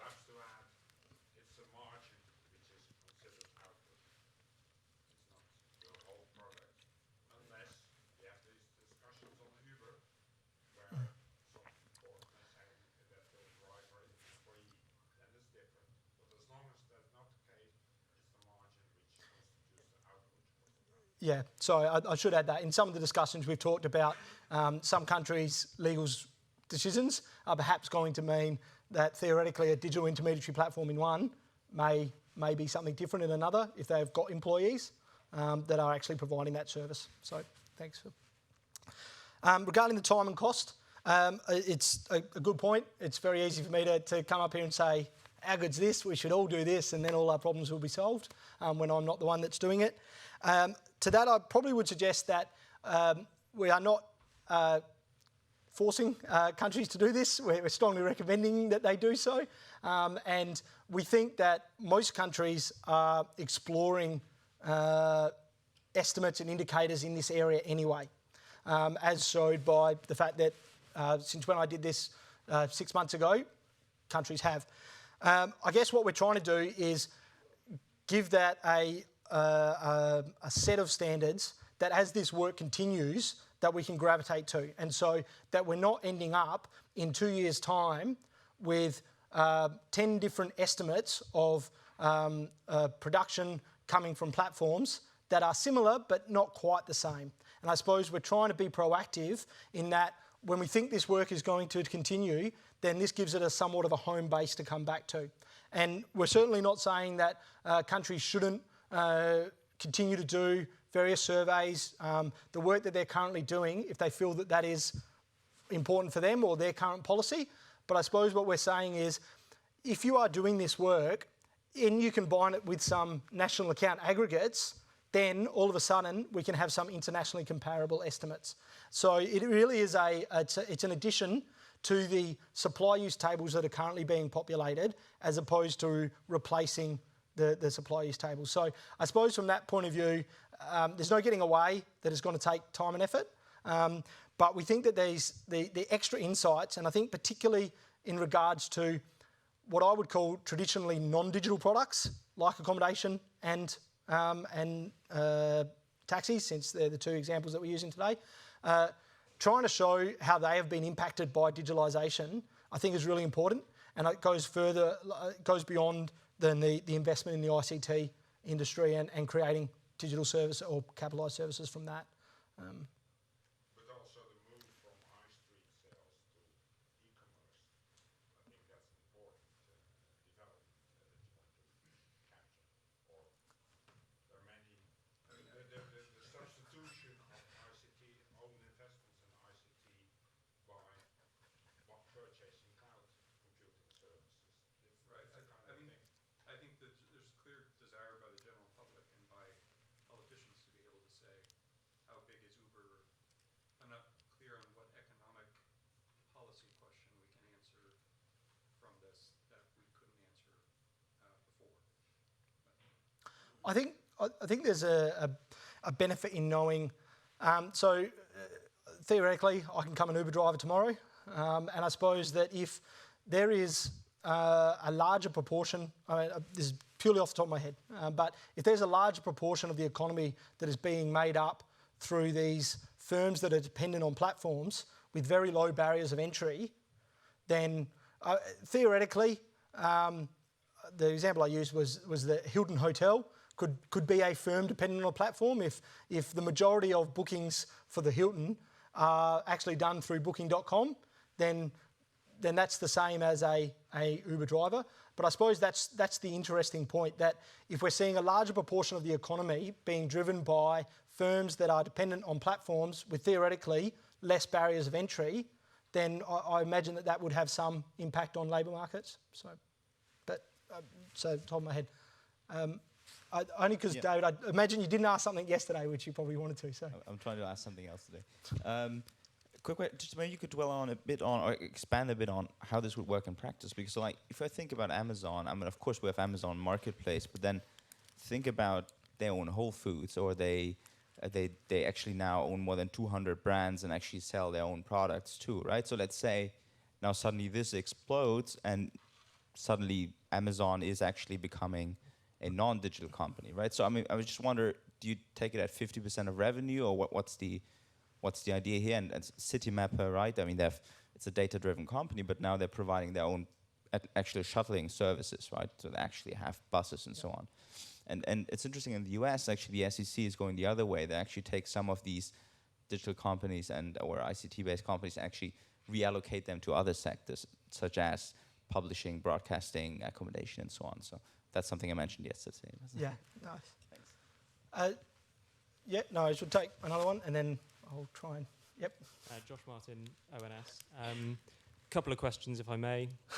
First, are you concerned that the definition of digital here becomes pointless in a few years' time when everything is online, just as the definition of an electric economy would be pointless today, but might have been quite novel when electricity first came on the scene?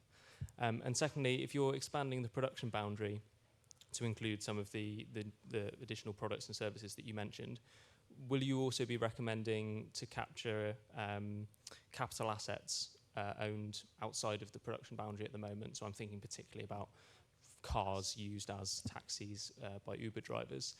Is there necessary to consider wider production boundary issues as well? Thanks. Okay. No worries. So the first one regarding Amazon, I don't want to be dismissive about that because it is is an issue. When I first started compiling national accounts in Australia, we had a hardware firm, and all of a sudden we worked out that they were selling more to tradespeople than to actual households. And so whether or not it should be in the wholesale or whether or not it should be in the retail industry. And what are we going to do? I guess I don't see this as a new problem. I feel like that is a problem that exists now, in that often firms will cover more than one industry, and subjective decisions need to be made about whether or not. So is Citymapper making more revenue from selling its data, or is it making more revenue from organising shuttles, which I was unaware of, but that's good to know. So, and I think there's an element of common sense there, as we have trust in the statistical compilers already that they are making common sense decisions. And sometimes, perhaps with Amazon, then we need to split them up, and they have an element that is in intermediary platform. There is an element of them being a producer and selling their own, and then there's an element of them being a digitally enabling industry for their cloud services. So I think that there are certain issues that we need to continue to work through, but I don't feel like any of these are insurmountable or fundamentally different from those that exist when compiling supply use tables now. Regarding the production boundary and the additional capitalisation of there's certainly extensions that can be done to the digital supply use tables. In a previous version, we had capital formation, which could theoretically be added or separately identified by these digital industries.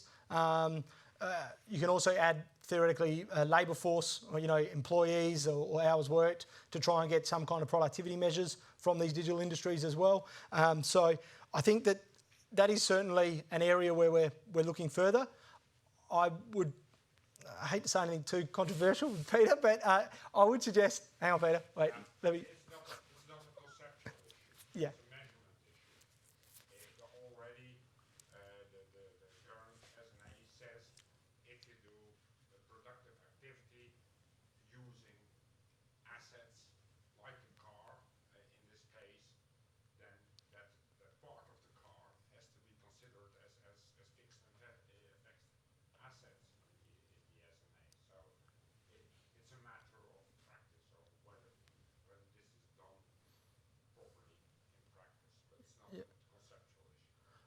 I'd also just add to that I think there's a key, if we were looking to where can we expand first, I think it really is those three products that are currently outside the production boundary, the data and the digital services that are a particular interest for users. And so I think that is where we would extend a bit of extra effort in working as a statistical community to try and overcome those issues than perhaps necessarily focusing on the measurement of or improving the measurement related to digital investment.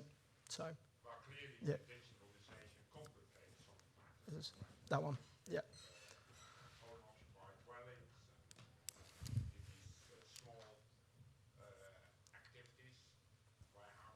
Yeah.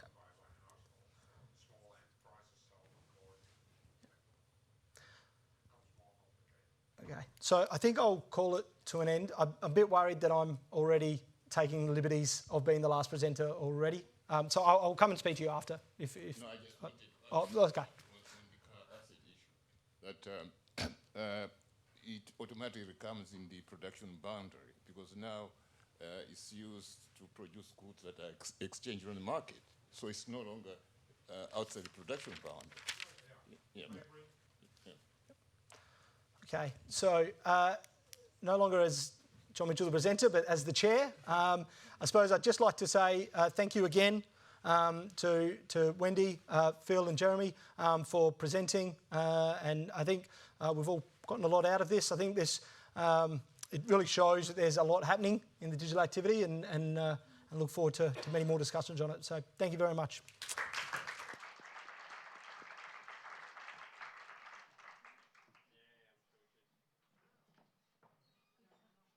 Great work, Wendy. Thank you very much.